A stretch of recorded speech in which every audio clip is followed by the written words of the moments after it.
to Tamil Gospel Tabernacle channel. கர்த்தருடைய பரிசுத்த நாமத்துக்கு மகிமை உண்டாவதாக. May the holy name of the Lord be glorified. இந்த ஆசீர்வதிக்கப்பட்ட முதலாம் நாள் மாலை வேளைக்காக நான் கர்த்தரை நன்றியோடு ஸ்தோத்திரிக்கிறேன். මේ ආශිර්වාද පළවෙනි දවසේ සන්ධ්‍යාව උදෙසා මා උන්වහන්සේට ප්‍රශංසා කරන්නෙමි. I praise God for this blessed evening in your midst. இந்த நாட்களில் நாம் வேதத்தில் ஆரோக்கியத்தை குறித்து நாம் படிக்க வந்திருக்கிறோம். මේ දවස්වල ශුද්ධ ලියවිල්ලේ දිව්‍ය සනීපාරක්ෂාව පිළිබඳව ඉගෙන ගැනීමට අප රැස් වී සිටිනවා. We are all gathered together to learn about divine health right from the scriptures. எரேமியா தீர்க்கதரிசியின் புத்தகம் 33ஆம் அதிகாரம் 6ஆம் வசனத்திற்கு ஒரு விசை நம்முடைய கவனத்தை நாம் கொண்டு வரலாம். යෙරමියා 33 වෙනි පරිච්ඡේදයේ 6 වෙනි පදයේ වෙතට අපගේ අවධානය යොමු කරමු. Let us all for once bring our attention to Jeremiah chapter 3 verse 6. And I will cure them and will reveal unto them the abundance of peace and truth. இதோ நான் அவர்களுக்கு சௌக்கியமும் ஆரோக்கியமும் வரப்பண்ணி அவர்களை குணமாக்கி அவர்களுக்கு பரிபூர்ண சமாதானத்தையும் சத்தியத்தையும் வெளிப்படுத்துவேன். බලව මම ඊට සනීපයත් සුවයත් උපදවා ඔවුන්ට සුවකට බොහෝ සමාදානය සහ සැබෑගම ඔවුන්ට ප්‍රකාශ කරන්නෙමි. கர்த்தருடைய பரிசுத்த நாமத்துக்கு மகிமை உண்டாவதாக. සමිනවාසගේ ශුද්ධ නාමයට මහිම May වේවා. the holy name of the Lord be glorified. மனித வாழ்வில் மனிதனுக்கு ஆரோக்கியம் மிகவும் அவசியமாக காணப்படுகிறது. මිනිස් වර්ගයාට දිව්‍ය සනීප ආරක්ෂාවක් අවශ්‍ය කරනවා. Divine health is something very compulsory, indispensable to mankind. இந்த உலகத்திலே அவனுக்கு வாழும்படியான பலவிதமான காரியங்களை தேவன் கொடுத்திருந்தாலும் அவன் பெற்றிருந்தாலும் அவனுக்கு ஆரோக்கியம் இல்லாவிட்டால் அது மற்றவைகளை வைத்து அவனுக்கு எந்த பயனும் இல்லாமல் போய்விடுகிறது. මේ ලෝකේ මිනිස් ජීවිතේ පැවැත්ම වෙනුවෙන් උන්වහන්සේ නොයෙකුත් දේ ලබා දුන්නත් ඒ දේවල් ලබා ඔවුන් භුක්ති විඳත් මිනිසෙකුට නිරෝගී භාවය නැතිනම් ඔහුගෙන් පළක් වන්නේ නැත. It could be so true that God may have provided all sorts of things for the sake of man, for the existence of man, but still for all, if he's not able to have good health, he's not going to enjoy them. தன்னுடைய வாழ்வில் அவனுக்கு ஆரோக்கியம் இல்லாவிட்டால் அவன் பதறி போய் விடுகிறான். ඔහු තමාගේ ජීවිතයේ දිව්‍ය නිරෝගී භාවය නැතිනම් ඔහු දුකිත තත්වයක දකින්න ලබයි. He is in a state of distress if there is no good health in his life. இன்றைக்கு இந்த கடைசி நாட்களிலே 21ஆம் நூற்றாண்டிலே நாம் வந்து கொண்டிருக்கும் பொழுது மனிதன் ஆரோக்கியத்தை தேடி பல இடங்களில் அலைந்து திரிகிறதையும் கூட நாம் கண்கூடாக பார்க்கிறோம். 21 වෙනි සියවසට පාතබා තිබෙනා අප නිරෝගී භාවය සනීප ආරක්ෂාව පතා මිනිසා නොයෙකුත් සොයා ගැනීම කරන බවද අප දකින්නෙමු. And we who are seen in this 21st century are able to witness this fact and truth that man is trying so many methods to reach or find good health in his life. இந்த முதலாம் நாள் மாலை வேளையிலே கடந்து வந்திருக்கிற अनेक தேவனுடைய பிள்ளைகள் கூட ஆரோக்கியமற்றவர்களாக தங்களுடைய வாழ்க்கையில் இருப்பதை நீங்கள் உணர்கிறீர்கள். දේව දරුවන්ගෙන් බොහෝ දෙනා පවා තමන්ගේ ජීවිතේ නිරෝගී භාවයක් සනීප ආරක්ෂාවකින් තොරව දිවි ගෙවන බව අපට දැකගත හැකිව තිබෙනවා. And even among the people of God we are able to see that there are so many who are seen without good health. சுகம் கிடைக்கும்படியாக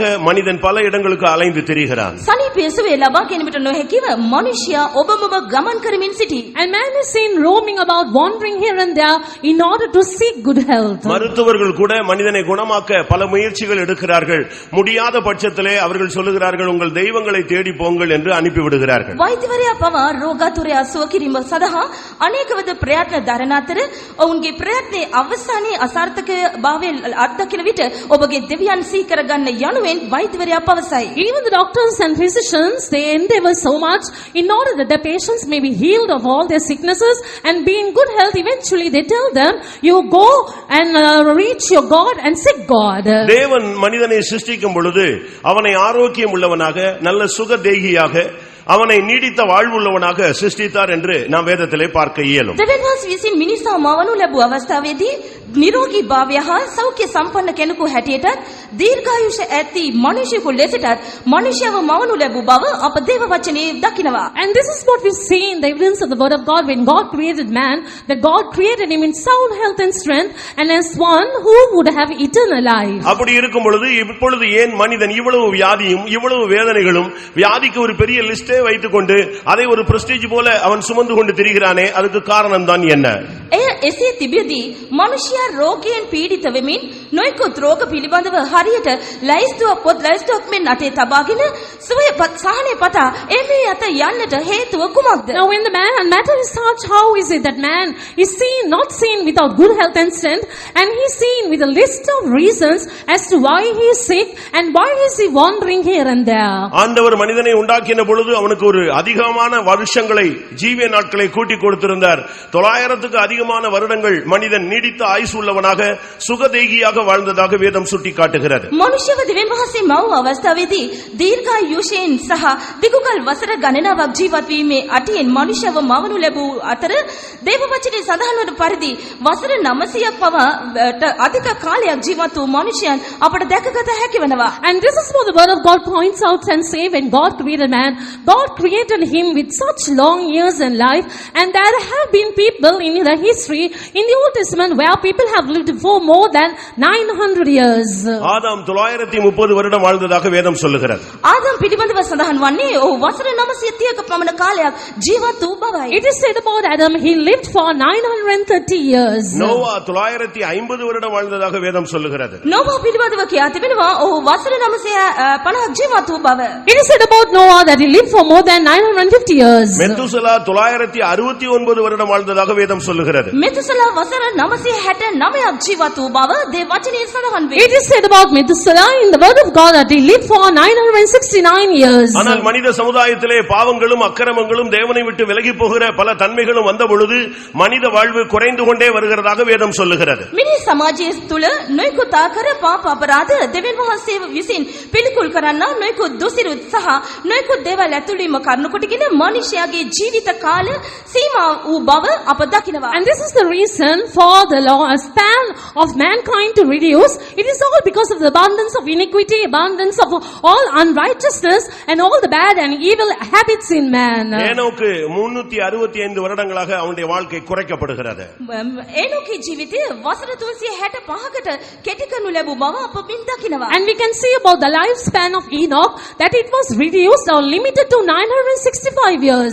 மோசேயினுடைய வாழ்வை பார்த்தால் 120 வருடங்களுக்கு வந்து விடுகிறது. මෝසෙස්ගේ ජීවිතය බලන විට වසර 120කි. And Moses lived just for 120 years.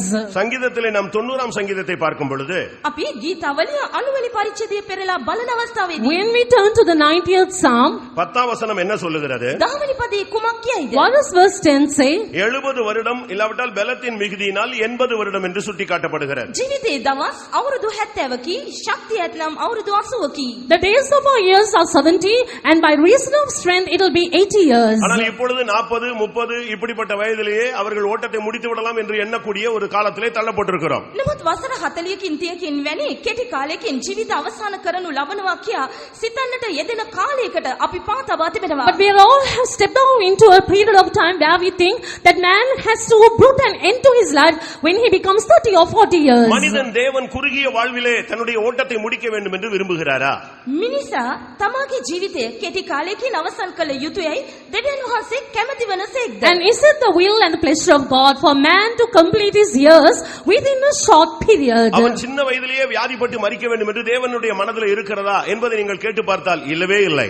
බාලවියේදී මිනිසා ජීවිතයෙන් සමුගත යුතුයයි කියා දෙවියන් වහන්සේ අපේක්ෂා කරනවාද? එවන්ඩක් උන්වහන්සේගේ මනසේ ඇත්තේම නැත. If you will raise a question whether it is the will and the pleasure of God for man to end up his life when he is a youth, it is not so at all. தேவனும் இல்லாவிட்டால் ஊழியர்களும், ஒரு மனிதன், ஒரு விசுவாசி, ஒரு ஊழியன் அவன் நீடித்த ஆயுசு நாட்களாக எல்லாவற்றிலும் வாழ்ந்து சுகமாக இருக்க வேண்டும் அவர்கள் விரும்புகிறார்கள். දෙවියන් වහන්සේගේ සේවකයන්, ඇදිලිවතුන්, දේවදරුවන්, මනුෂ්‍යයන් යනාදී සියල්ලම සියලු දෙනාම සියල්ලේදී සඵලවත්ව ඔවුන් දීර්ඝායුෂ ලබා ජීවත් විය යුතුයයි උන්වහන්සේ අපේක්ෂා කරනවා. It is the will and the pleasure of God that every servant of God and the believer, every child of God, and including every general, all the people in general, should live for a long period of time and be in good health and strength. 3 யோவான் 2ஆம் வசனம் சொல்லுகிறது, பிரியமானவனே, உன் ஆத்துமா வாழ்கிறது போல நீ எல்லாவற்றிலும் வாழ்ந்து சுகமாய் இருக்கும்படி வேண்டுகிறேன். அதாவது ஆத்துமாவுக்கு அழிவே இல்லை, அப்படிப்பட்ட ஒரு வாழ்க்கை நீ இந்த உலகத்தில் வாழும்படியாக நான் விரும்புகிறேன் என்று ஒரு ஊழியன் சொல்லுகிறார். ප්‍රේමවන්තය නුඹේ ආත්මය සඵල වන්නක් මෙන්ම නුඹ සියල්ලේ සඵල වන ලෙසද සුවසේ සිටින ලෙසද යාඥා කරමි. එනම් ආත්මයේ කිසිදු විනාශයක් අත් නොදකිය යුතු යනුවෙන් එක්තරා දේව සේවකෙකු මෙසේ සඳහන් කර ඇත. This is what we read as the words of a saint of God in 3 John verse 2. Beloved, I wish above all things that thou mayest prosper and be in health, even as thy soul prospereth. Even as the soul is incorruptible, we see that he needs to be in good health and strength too. இன்றைய subject தெய்வீக சுகம் அல்ல, தெய்வீக ஆரோக்கியம். අද මාතෘකාව වන්නේ දිව්‍ය සොයනුවේ දිව්‍ය සනීප ආරක්ෂාවයි. The subject of our Bible studies is not divine healing but divine health. ஒரு தேவனுடைய மனிதன் தெய்வீக சுகத்தை ஜெபத்தின் மூலமாக பெற்றுக்கொள்கிறான். தெய்வீக ஆரோக்கியம் என்பது அவனுக்கு வியாதியே வராமல், அப்படி வந்தால் உடனடியாக ஹீல் ஆகிற ஒரு தன்மையை தான் அது சுட்டி காட்டுகிறது. දේව දරුවෙකු රෝගී වන අවස්ථාවේදී යාඥා කර ඔහු ලබා ගන්නා සුවය දිව්‍ය සුවය වේ. නමුත් දිව්‍ය සනීප ආරක්ෂාව කියන විට එවැනි කිසිම දෙයක් නැති. එනම් එවන් හදිසි රෝගාතුර වීමක් සිදුවත් ක්ෂණික සුවය ලබා ගන්නා ක්‍රමයක් පිළිබඳවයි. When you talk about divine healing, it is the healing you gain, a child of God gains, when he or she becomes sick and waits on the Lord and receives healing. But divine health is not so. It is even at the time when you suddenly fall ill, you will recover soon and be in good health and strength. ஏசாயா 33:24 பார்க்கும் பொழுது நகரவாசிகள் வியாதிப்பட்டிருக்கிறேன் என்று சொல்லுவதில்லை என்ற ஒரு வாக்குத்தத்தம் அங்கே சொல்லப்பட்டிருக்கிறது. යසායා 33 වෙනි පරිච්ඡේදයේ 24 වෙනි පදයේ කියා තිබෙනවා තමා ලෙඩිනියයි ඒ කිසි වැසියෙක් නොකියන්නේය කියා. This is what we read in Isaiah chapter 33 verse 24, and the inhabitants shall not say, I am sick. ஆனால் இன்றைக்கு மனிதர்கள், இல்லாவிட்டால் விசுவாசிகள், இல்லாவிட்டால் ஊழியர்கள், தேவனுடைய பிள்ளைகள் இன்னைக்கு அநேகர் வியாதிப்படுகிறதையும் ஆரோக்கியம் குறைந்த நிலவரத்திலே தன்னுடைய வாழ்க்கையை முடிக்கிறதையும் நாம் நேரடியாக சபையிலே பார்க்கிறோம். නමුත් අද දේව දරුවන් දේව සේවකයන් ඇදිරිවතුන් මෙලෙසින් තමන්ගේ ජීවිතේ සුවය නොලබා නැතිනම් දිව්‍ය සනීප ආරක්ෂාව නොලබාම තමන්ගේ ජීවිත කෙලවර කරන අයුරු අප දකින්න ලබනවා. But this is what you see in the present world today, when the believers and the servants of God, the children of God, and even the people in general, without recovering from their sickness, and while in their sickness, infirmity, they pass away. தெய்வீக ஆரோக்கியம் என்று சொன்னால் அது சர்வாங்க சுகத்தை சுட்டி காட்டுகிறது. දිව්‍ය සනීප ආරක්ෂාව කියන විට ඒ සර්වාංග සුවය පෙන්눔 කරයි. Now when you talk about divine health, it talks having the health perfectly. அப்போஸ்தலர் 3:16 இந்த வார்த்தையை நீங்கள் பார்க்க முடியும். ක්‍රියාපොතේ 3 වෙනි පරිච්ඡේදයේ 14 වෙනි පදයේ මේ පදය ඔබට කියවන්නට පුළුවන්. We can read about this term in Acts chapter 3 verse 14. ஆனால் இப்படி இருக்கும் பொழுது இன்றைக்கு தேவனுடைய பிள்ளைகள் கூட, அபிஷேகம் பெற்றவர்கள் கூட, நல்ல ஆவிக்குரிய ஜனங்கள் கூட வியாதிப்படுகிறதை பார்க்கிறோமே, இதற்கு காரணம் என்ன என்பதை இன்றைக்கு இந்த முதல் நாள் நாம் சிந்திக்கலாம். මෙසේ තිබෙදී දේව සේවකයන් ඇදිරිවතුන් රෝගාතුර වන අයුරු අප දකින්නෙමු. මේට හේතුකාරකය කුමක්දයි යන්න අද දවසේ අප හදාරා බලමු. And when the issue is such, we can see even still the servants of God and the believers being in sickness and infirmity. Let us see the reasons for it. வியாதிக்கான 3 காரணங்களை நான் இன்றைக்கு முதல் நாள் உங்களுக்கு முன்பாக வைக்க விரும்புகிறேன். ඒ සඳහා කරුණු 3-4ක් මම ඔබ ඉදිරියේ තබන්නට කැමති වෙමි. I wish to place before you 3 reasons for sickness. ஆரோக்கியத்தை கெடுக்கக்கூடிய 3 சக்திகள். එනම් අපගේ සනීප ආරක්ෂාව වනසා දමන බලවේග 3ක්. 3 forces which can destroy our divine health. சங்கீதம் 38:3 இல்லாவிட்டால் 7 இந்த 2 வசனங்களை நாம் பார்க்கும் பொழுது ගීතාවලිය 38 3 වෙනි පදය මේ පද අප කියවා බලන විට When we turn to Psalm 38 and read verse 3, உமது கோபத்தினால் என் மாம்சத்தில் ஆரோக்கியம் இல்லை. ඔබගේ උදහස නිසා මාගේ මාංශයේ කිසි නිරෝගී බවක් නැත. there is no soundness in my flesh because of thine anger. என் பாவத்தினால் என் எலும்புகளில் சௌக்கியம் இல்லை. මාගේ පාපය නිසා මාගේ ඇටවලට කිසි සැපයක් නැත. Neither is there any rest in my bones because of my sin. 7 வசனம் சொல்லுகிறது என் மாம்சத்தில் ஆரோக்கியம் இல்லை என்று சங்கீதக்காரன், அபிஷேகம் பண்ணப்பட்டவன், தேவனுடைய மனிதன், தேவனுடைய இருதயத்துக்கு ஏற்றவன், தான் பாதிக்கப்பட்ட சூழ்நிலையை அவன் சுட்டி காட்டுகிறான். නමුත් දෙවියන් වහන්සේගේ සිතට එකක මිනිසෙකු දෙවියන් වහන්සේගේ කැමැත්ත කළා වූ දාවිද් නැමෙතා 7 වෙනි පදේ කියා තිබෙනවා මාගේ මාංශයේ කිසි නිරෝගී බවක් නැතයි කියා. David was a man after the heart of God, and he was an anointed man of God, and this is what he talks about the state of his life. He says there is no soundness in my flesh. இது தாவீது ஆரோக்கியம் இல்லாமல் போன ஒரு சூழ்நிலையை சுட்டி காட்டுகிறது. මේ පෙන්눔 කරන්නේ දාවිද්ගේ ජීවිතේ ඔහු නිරෝගී භාවය නැතිනම් සෝය නැති කරගත් අවස්ථාවකි. So this pinpoints an instance or a situation where David lost the divine health in his life. அவனுடைய வியாதி தீரா வியாதியாக மாற்றப்பட்டது என்று 41 41 சங்கீதம் 8 வசனம் சொல்லுகிறது. ගීතාවලිය 41 වෙනි පරිච්ඡේදයේ 8 වෙනි පදයේ සඳහන් කරන පරිදි ඔහු රෝගියව ඔත්පලව සිටිය බව සඳහන් කර And according to Psalm 41 verse 8, it is mentioned about his disease that it was incurable. அந்த வியாதியை பார்த்து மற்றவர்கள் சொன்ன அறிக்கை என்ன? ඒ දේශ බලා අන්නේ කලාව ප්‍රකාශය කුමක්ද? And what were the things that were expressed by other people seeing this disease? தீரா வியாதி அவனை பிடித்துக் கொண்டது, இனிமேல் படுக்கையில் இருந்து அவன் எழுந்திருப்பதில்லை, அவனுக்கு ஜட்ஜ்மெண்ட் வந்து விட்டது என்றுதான் அநேகர் பேச ஆரம்பித்தார்கள். ඔහුට නපුරු ලෙඩක් එනම් සුව නොවන්නා රෝගයක් ඔහුට වැළඳී තිබේ. ඔහු ඔත් යහනින් මින් අනතුරුව නැගිටින්නේ නැතයි යනුවෙන් ඔවුන් ප්‍රකාශ කළා. They said an evil disease had cleaved fast unto him, he will lie there and rise up no more. அவன் தன்னை தேவனுடைய சன்னிதானத்திலே ஆராய்ந்து பார்த்த பொழுது அவன் சொல்லுகிறான், என்னுடைய பாவத்தினாலே எனக்கு சௌக்கியம் இல்லாமல் போய்விட்டது. දේව අභිමුඛයේ තමාගේ ජීවිතයේ සෝදිසි කළ බැලූ අවස්ථාවේදී දාවිද් පැවසුවේ මාගේ වරද නිසා මගේ සනීපේ මා වෙතින් තුරන්ව ගොස් තිබෙනවායි කියාය. And this was the conclusion of the matter. Even when David searched out his life being in that disease or sickness, he says, because of my sin and errors I am in sickness like this. தன்னுடைய பாவத்தை அவன் உணர்ந்த பொழுது அவனுடைய அறிக்கை எதுவாக இருந்தது? තමාගේ පාපය තේරුම්ගත් අවස්ථාවේදී ඔහුගේ කියා සිටීම කෙබඳුව තිබුණාද? What was the confession of David when he acknowledged his sins? 41 சங்கீதம் 3 வசனம் சொல்லுகிறது, படுக்கையின் மேல் வியாதியாய் கிடக்கிற அவனை கர்த்தர் தாங்குவார், அவனுடைய வியாதியிலே அவனுடைய படுக்கை முழுவதையும் தெய்வம் மாற்றி போடுவார். තුන්වෙනි පදයේ මෙසේ කියා තිබෙනවා, ස්වාමින් වහන්සේ ඔහු ගිලන්ව ඔත් යහනේ සිටින විට උසලනසේක, ඔහුගේ මුළු රෝගී යහන උන්වහන්සේ වෙනස් කරනසේක යනුවෙන්. This is what we read in Psalm 41 verse 3. The Lord will strengthen him upon the bed of languishing.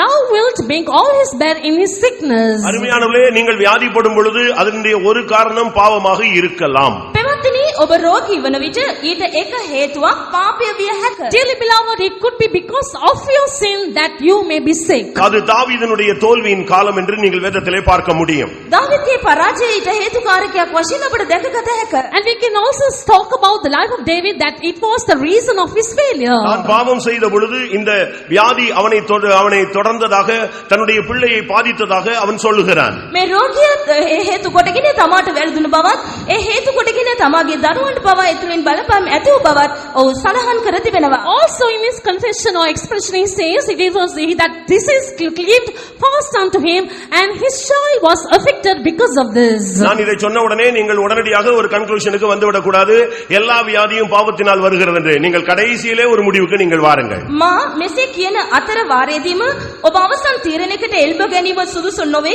එනම් මේ හැම රෝගයකටම හේතුව පාපය කියා ඔබ මේ අවසාන වනතුරු මදක් සිට අනතුරු තීරණය කරන්න. And even as I talk to you, don't ever come to the conclusion that the reason for your sickness is always sin.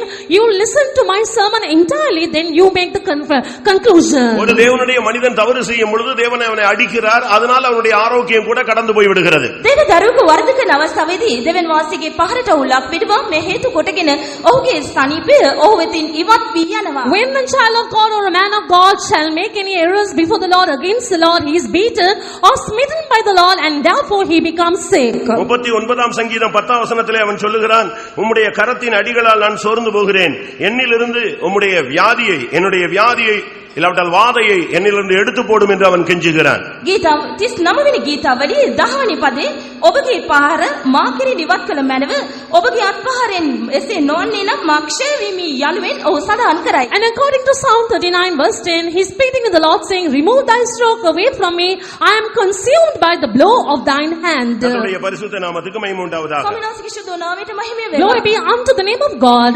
எரேமியா 14:19 நாம் பார்க்கும் பொழுது, යෙරමියා 14 වෙනි පරිච්ඡේදයේ 19 වෙනි පදේ අප කියවා බලන අවස්ථාවේ When we turn to Jeremiah chapter 14 and read verse 19, நாங்கள் ஆரோக்கியம் அடையக்கூடாதபடி தேவரீர் நீர் ஏன் எங்களை அடித்தீர் என்று ஒரு மனிதன் கேட்கிறான். අපට සුවවීමක් නැති වන පිණිස ඔබ අපට පහර දුන්නේ මක් නිසාදයි මේ මනුෂ්‍යයා ප්‍රශ්න කර තිබෙනවා. this is what the man of God questioning, saying, why hast thou smitten us and that there is no healing for us? பாவங்கள் நிறைவேறும் பொழுது இச்சையானது கற்பம் தரித்து பாவத்தை பிறப்பிக்கும், பாவம் பூர்ணமாகும் பொழுது வியாதியை, மரணத்தை பிறப்பிக்கும் என்று யாக்கோபு 1:15 நாம் பார்க்க முடியும். යාකෝබ් පොතේ පළවෙනි පරිච්ඡේදයේ 13 වෙනි පදයේ කියා තිබෙනවා, පාපේ තෘෂ්ණාව පිළිසඳගත් කල්ලි පාපය වදන්නේය පාපය සම්පූර්ණව කල්ලි මරණය උපදවන්නේය යනුවෙන් 15 වෙනි පදයේ කියා තිබෙනවා. This is what we read in the book of James in verse 15, that when there will be sin occurring, it will bring forth, and there will be lust and all sorts of covetousness taking place, and as a result, it will bring forth disease or sickness. இந்த மாலை வேளையிலே உங்களில் யாருக்காவது வியாதிகள் பலவீனங்கள் ஆரோக்கியம் அடையக்கூடாதபடி ஏதாவது போராட்டங்கள் இருக்குமானால் நீங்கள் இந்த சன்னிதானத்தை விட்டு நீங்கள் திரும்பி போகிறதற்கு முன்பாக உங்களை நீங்களே தேவனுடைய சன்னிதானத்திலே ஆராய்ந்து பாருங்கள். அது உங்களுடைய வாழ்விலே ஒரு விடுதலையை கொண்டு வருகிறது. स्वयं නිරෝගී භාවය ඔබගේ ජීවිතය අත්විඳීමට නොහැකිව නොයෙකුත් ආකාර රෝග පීඩා දුර්වලතා ඔබගේ ජීවිතේ පොරබදින්නේ නම් දේව අභිමුඛයෙන් බැහැර වන්නට ප්‍රථමයෙන් ඔබගේ ජීවිතය සෝදිසි කර බලන්න. එසේ සෝදිසි කර බැලීම ඔබගේ සුවයට හේතුකාරකයක් වනවා ඇත. If you are stricken with any sickness, and if sickness or disease is striving against your life, in your life, you make sure that you will search out your life before you leave the presence of God, and that will bring out a real solution in your life. தேவனிடத்தில் அடி வாங்கின 3 பேரை நான் உங்களுக்கு சொல்லுகிறேன். I shall mention before you 3 people who was beaten by the Lord. දෙවියන් වහන්සේ විසින් දුක ලැබූ පුද්ගලයන් තිදෙනෙක් පිළිබඳව මා ඔබ ඉදිරියේ තබන්නෙමි. 2 சாமுவேல் 12ஆம் அதிகாரம் 15ஆம் வசனத்திலே அந்த பிள்ளையை தேவன் அடிக்கிறார். தாவீதின் பிள்ளையை தெய்வம் அடிக்கிறார். அது வியாதிப்பட்டு கேவலமாக இருந்து மரணத்திலே சந்தித்து விடுகிறது. දෙවියන් සාමුවෙල් 12 වෙනි පරිච්ඡේදයේ 15 වෙනි පදයේ ස්වාමීන් වහන්සේ විසින් ඒ ලදරුවාට පහර දුන් බැවින් ලදරුවා රෝගාතුරව ඊටමත් අසාධ්‍ය තත්වයේ දකින්න ලැබූ බව සඳහන් වේ. This is what we read in 2 Samuel chapter 12 verse 15.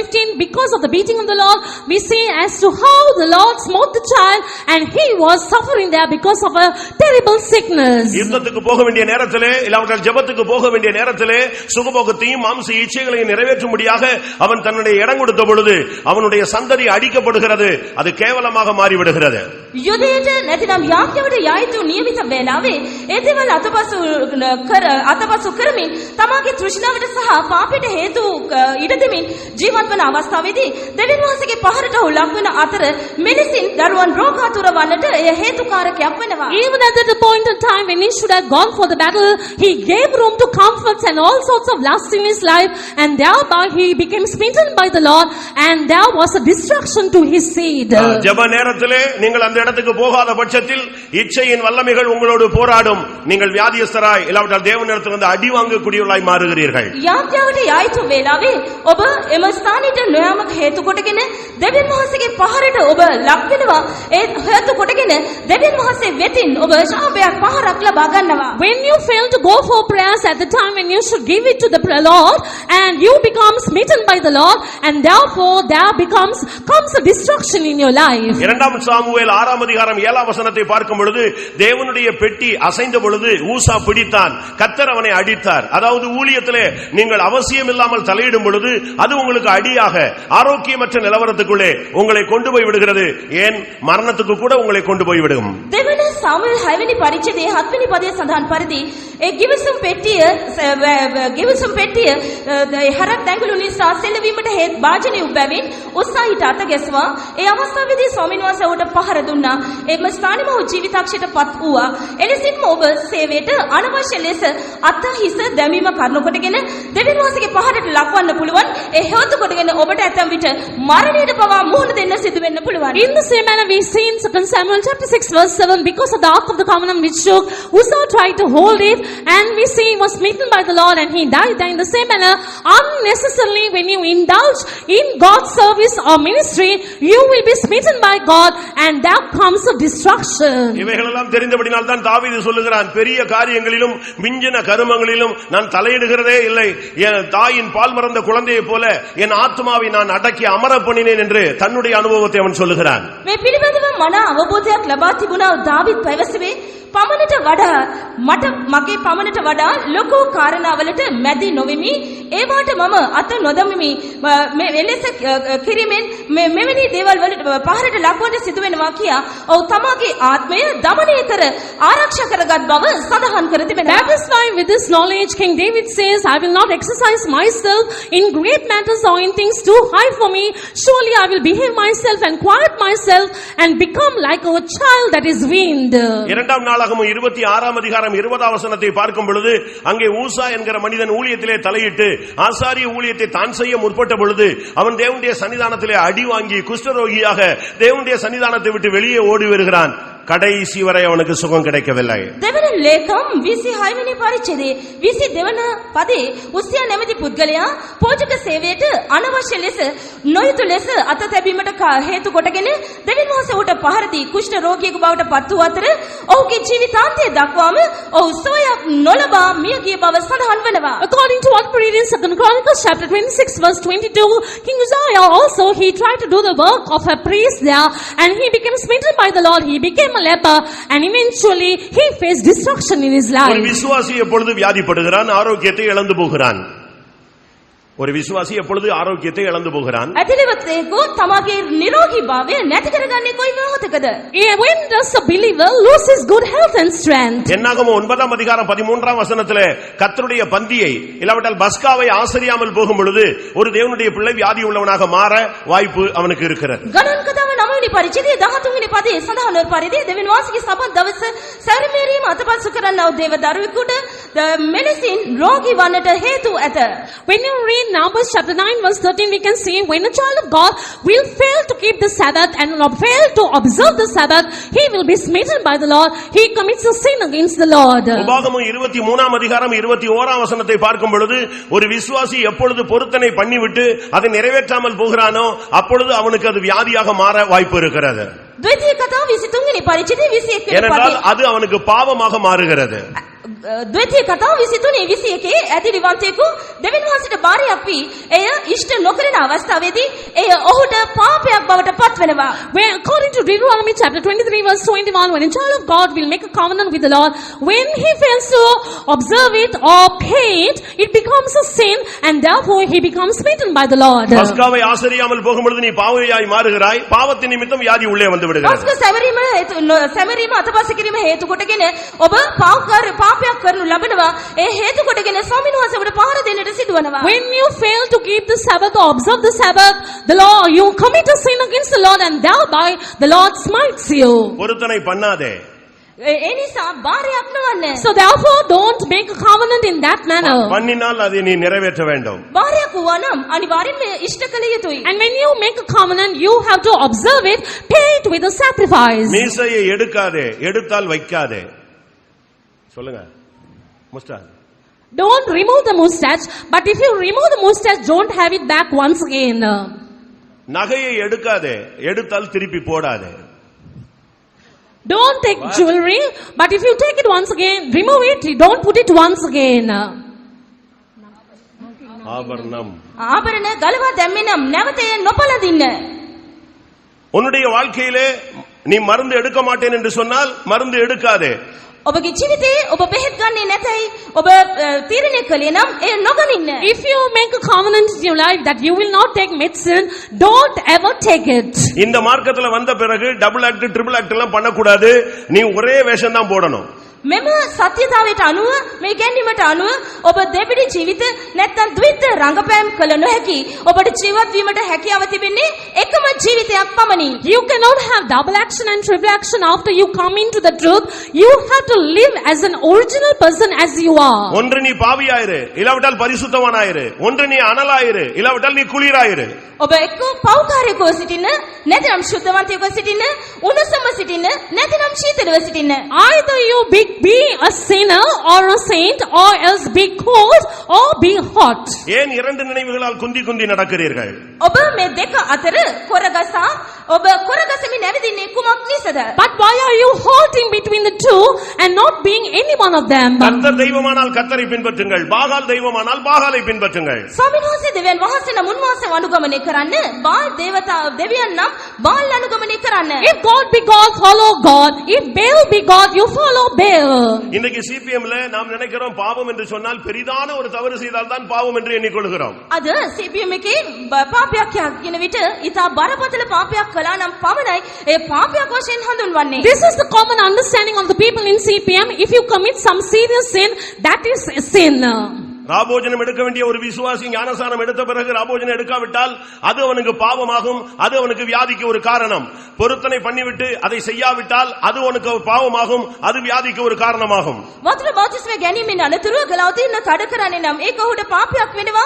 බාරයක් වුණා නම් බාරය ඉෂ්ට නොකලේ නම් ඒ ඔහුට පාපයක් බවට පත්වනවා. If you will fail to take communion after taking water baptism, it becomes a sin against you, against the Lord, and therefore when you try to make a covenant, you have to pay it, otherwise it becomes a sin against the Lord. 1 Samuel 3ஆம் அதிகாரம் 13ஆம் வசனத்திலே அவன் ஊழியக்காரனாக இருந்தாலும் சரி, ஏலியாக இருந்தாலும் சரி, தன்னுடைய பிள்ளையை அடக்காமல் போன பாவத்தின் நிமித்தம் அவனுக்கு பாவம் வந்தது, அது மாத்திரமல்ல மரணமும் வந்தது என்று வேதம் சுட்டிக்காட்டுகிறது. පළවෙනි සාමුවෙල් 3 වෙනි පරිච්ඡේදයේ 13 වෙනි පදයේ ක්‍යාති වෙනවා තමන්ගේ දරුවෝ නිර්දී නොකිරීම නිසා ඔහුට දෙවියන් වහන්සේගේ ශාපය පැමිණුණා පමණක් නොවේ, දෙවියන් වහන්සේ වෙතින් ඔහුට මරණය පවා පැමිණුණු බව. And according to 1 Samuel chapter 3 verse 13, we can say because of his errors and mistakes there was a curse that came upon his life, and thereby he became smitten, and there was death also.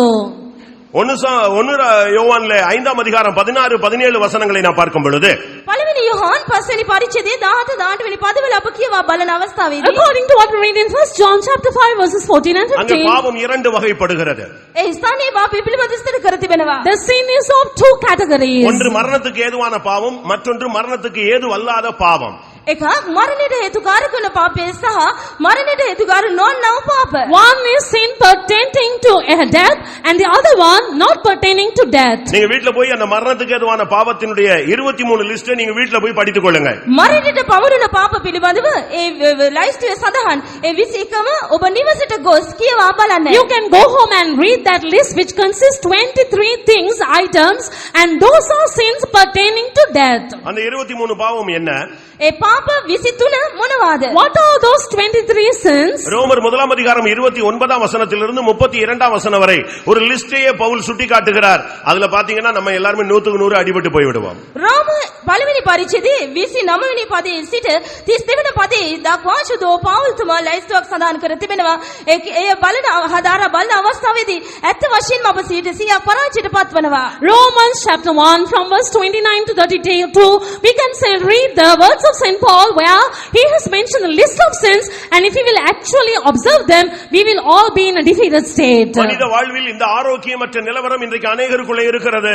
මිනිසාගේ ජීවිතයේ සොයක් නැත්තා වූ තත්වයක් අද බොහෝ දෙනා තුල දකින්න ලබයි. It is a very general thing that man is without good health right in the society today. ஒப்புரவாகாமல் போனால் கூட உனக்கு வியாதி வந்து விடுகிறது. அது ஒப்புரவானால் தான் சுகமாகும். சமாதானமானால் தான்.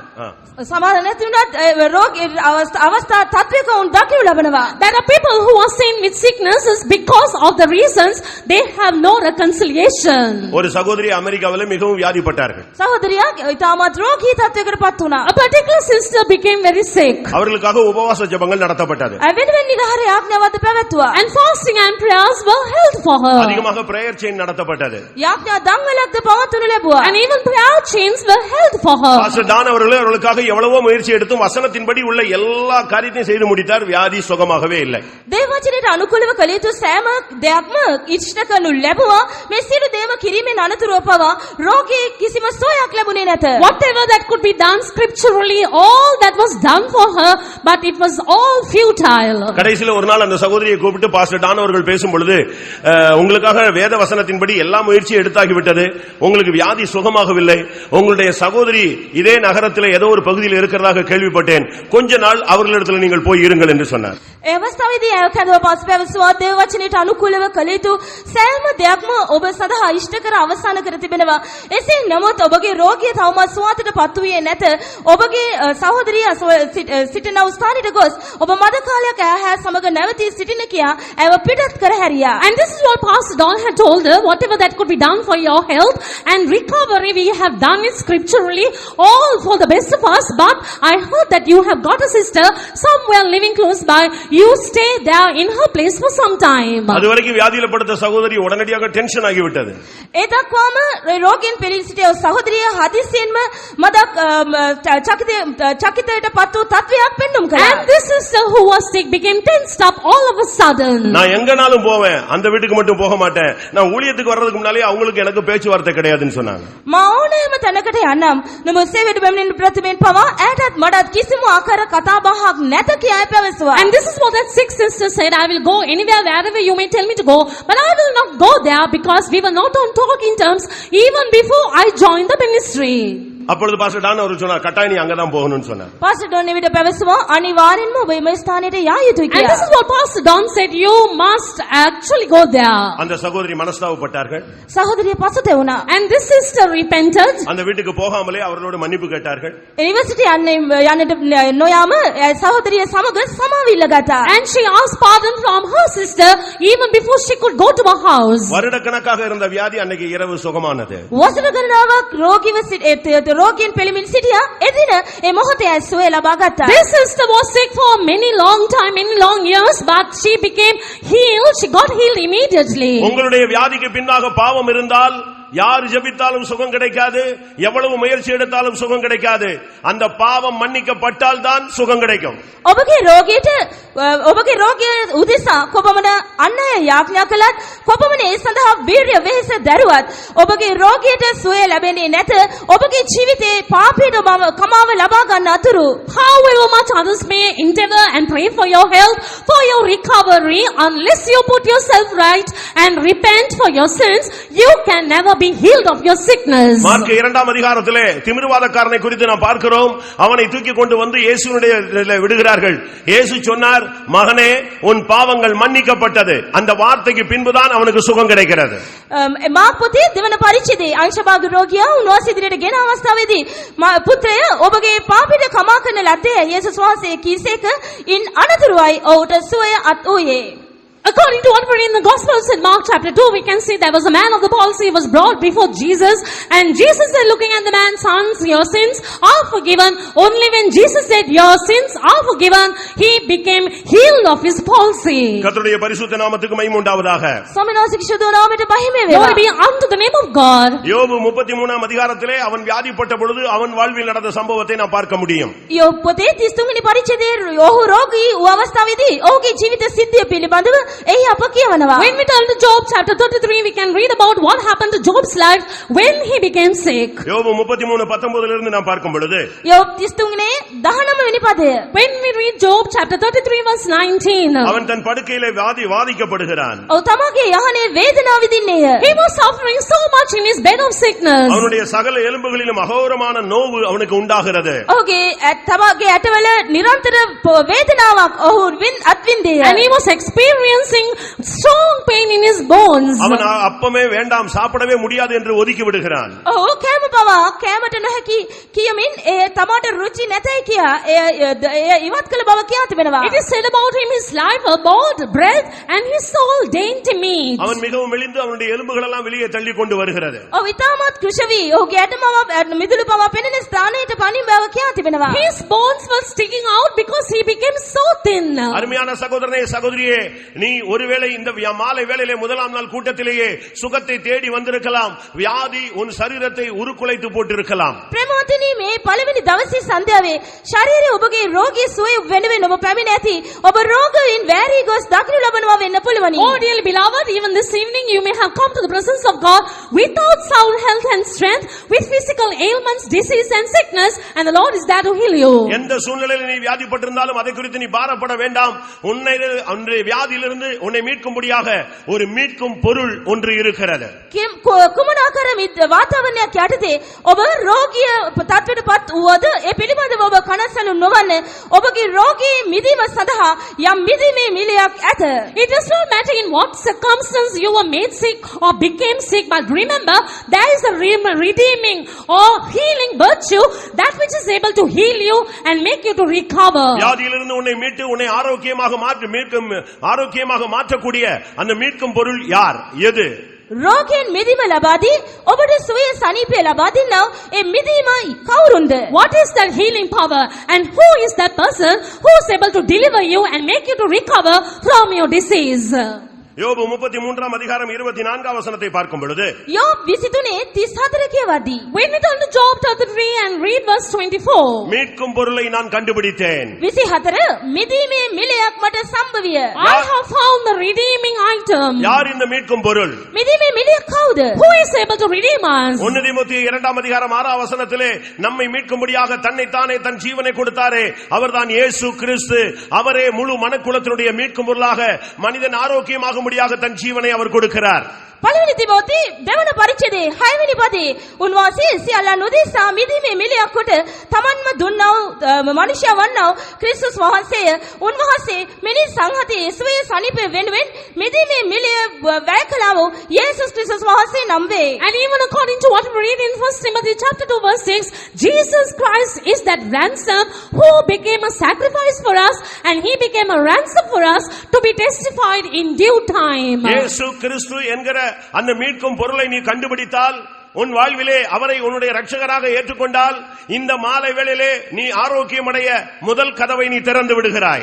ඔබ මිදීමේ මිලය සොයා ගත්තේ නම් යේසුස් ක්‍රිස්තුස් වහන්සේ ඔබගේ පුද්ගලික ගැලුම්කාරවණන් වශයෙන් ඔබගේ ජීවිතයට ඔබ පිළිගත්තේ නම් මිදීම ලබා ගැනීමේ පළමු පියවරට ඔබ අවතීර්ණ වී හමාරයි. If you will find out who this ransom is, that is Lord Jesus Christ, and also accept this Jesus ransom as the personal savior in your life, you have stepped out into the first step of conversion. ஒரு நாள் ஒரு கூட்டத்திலே நான் கூட்டம் முடித்த பொழுது ஒரு சகோதரன் வந்தான். மிகவும் லீனாக மொட்டையெல்லாம் அடித்து ட்ரீட்மெண்ட்ல ஒண்ணுமே முடியாம நடக்க முடியாம தடுமாறி வந்தான். මා දවසක් රැසීම අවසන් කරද්දී ඉතාමත් කෘෂි වූ හිස භූගා සිටියා වූ එක සහෝදරයෙක් ප්‍රතිකර්ම ලබා ඒ අසාර්ථකත්වයට පත්ව මා වෙතට පැමිණියා. One instance, after I finished the meeting, there was a thin looking person who was bald headed and who looked so frail. He came up to me. அவனுடைய கையில எல்லாம் பல கயிறுகள் கட்டி இருந்தான். பல மார்க்கத்திலே போய் அவன் எங்கெல்லாமோ சுகத்துக்காக அலைந்து அவனுடைய மனைவி அவனுடைய கையை பிடித்து இழுத்து கொண்டே வந்தாள். ඔහු ප්‍රතිකර්ම සඳහා බොහෝ ස්ථානවලට ගොස් තිබෙනවා. අවසානයේ සොයක් නැති තත්වේ ඔහුගේ භාර්යාව අතින් අල්ලාගෙන ඔහුව කැඳවාගෙන පැමිණියා. He had tied a lot of threads around his wrist. He would have gone to so many religious places for his recovery, and the wife brought this man up to me. கொஞ்ச நாள் கழித்து ஒரு ஞானஸ்நான ஆராதனை நடந்தது.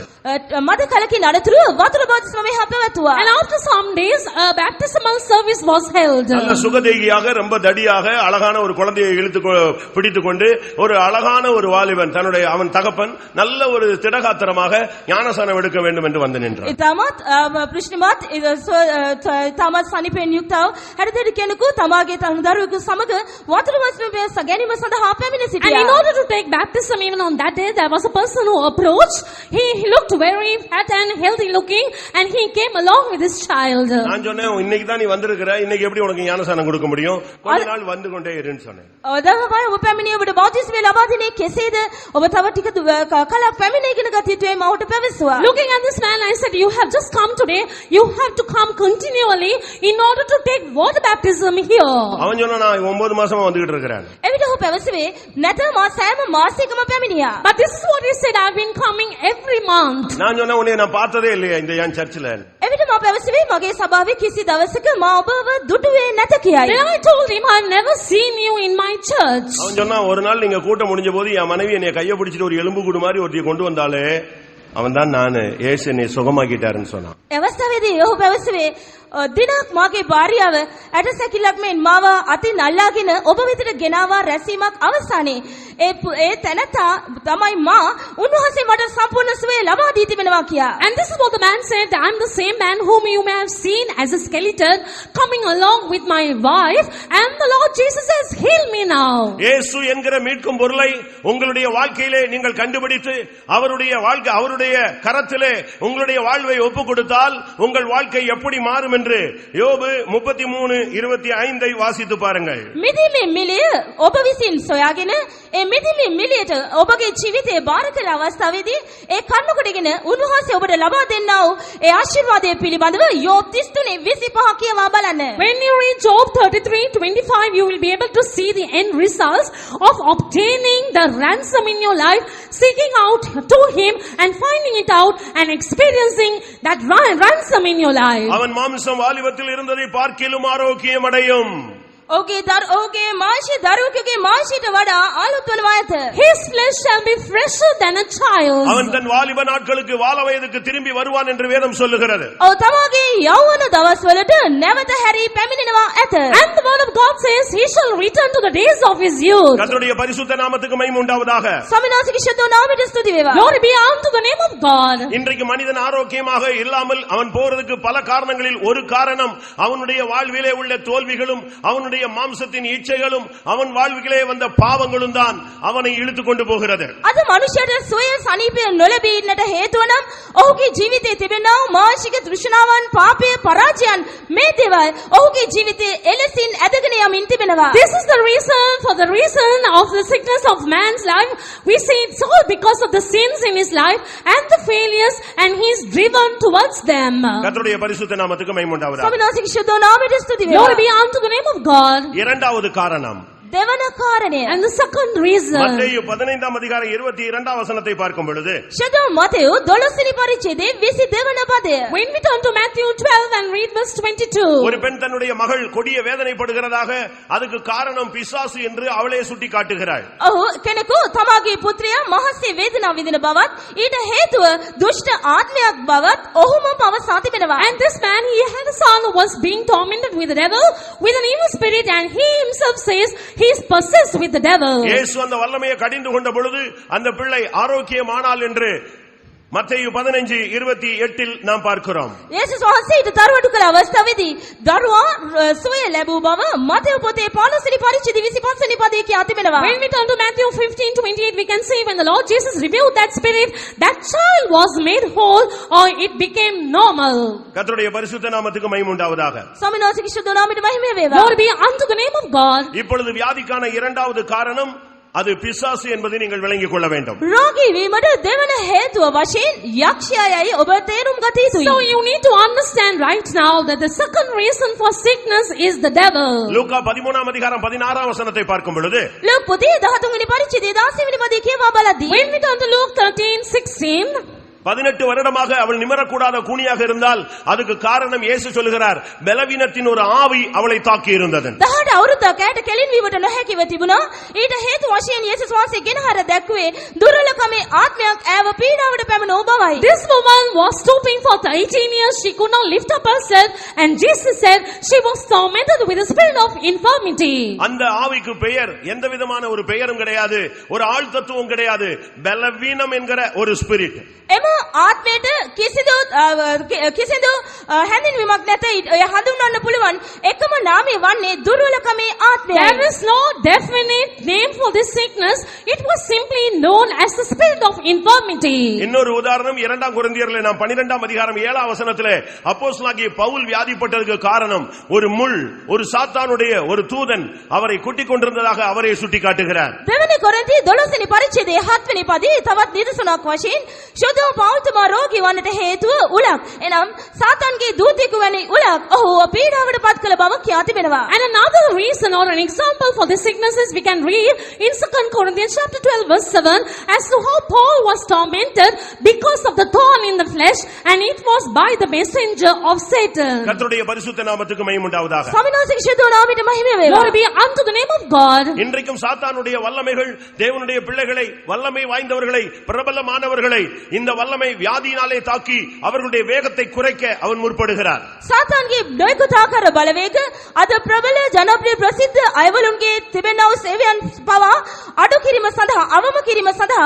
බාල කරන්නට යක්ෂයාගේ මෙම බලවේග ක්‍රියා කරමින් තිබෙනවා. Even today, in order to reduce the speed or the pace of the people, we see that Satan's power is working against the people who are powerful, popular and famous. இன்றைக்கு எல்லா இடங்களிலும் சாட்டானிக் சர்ச் அவங்க form பண்ணி கொண்டே வருகிறார்கள். සාතන්ගේ සභාව අද වැඩි දියුණු වෙමින් පැමිණෙනවා. We can see Satanic church also growing abundantly. ஒரு மனிதன் வெளிநாட்டுக்கு போயிருக்கும் பொழுது தன்னுடைய பயணத்துல அவர் பிஸ்கட் எடுத்து சாப்பிடுகிறார்.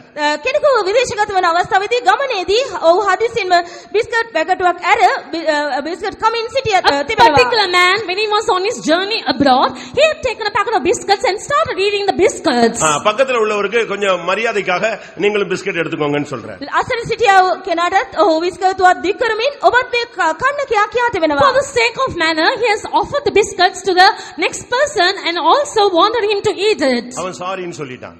ඔව් කියාති වෙනවා සමා වෙන්න කියා. He said sorry.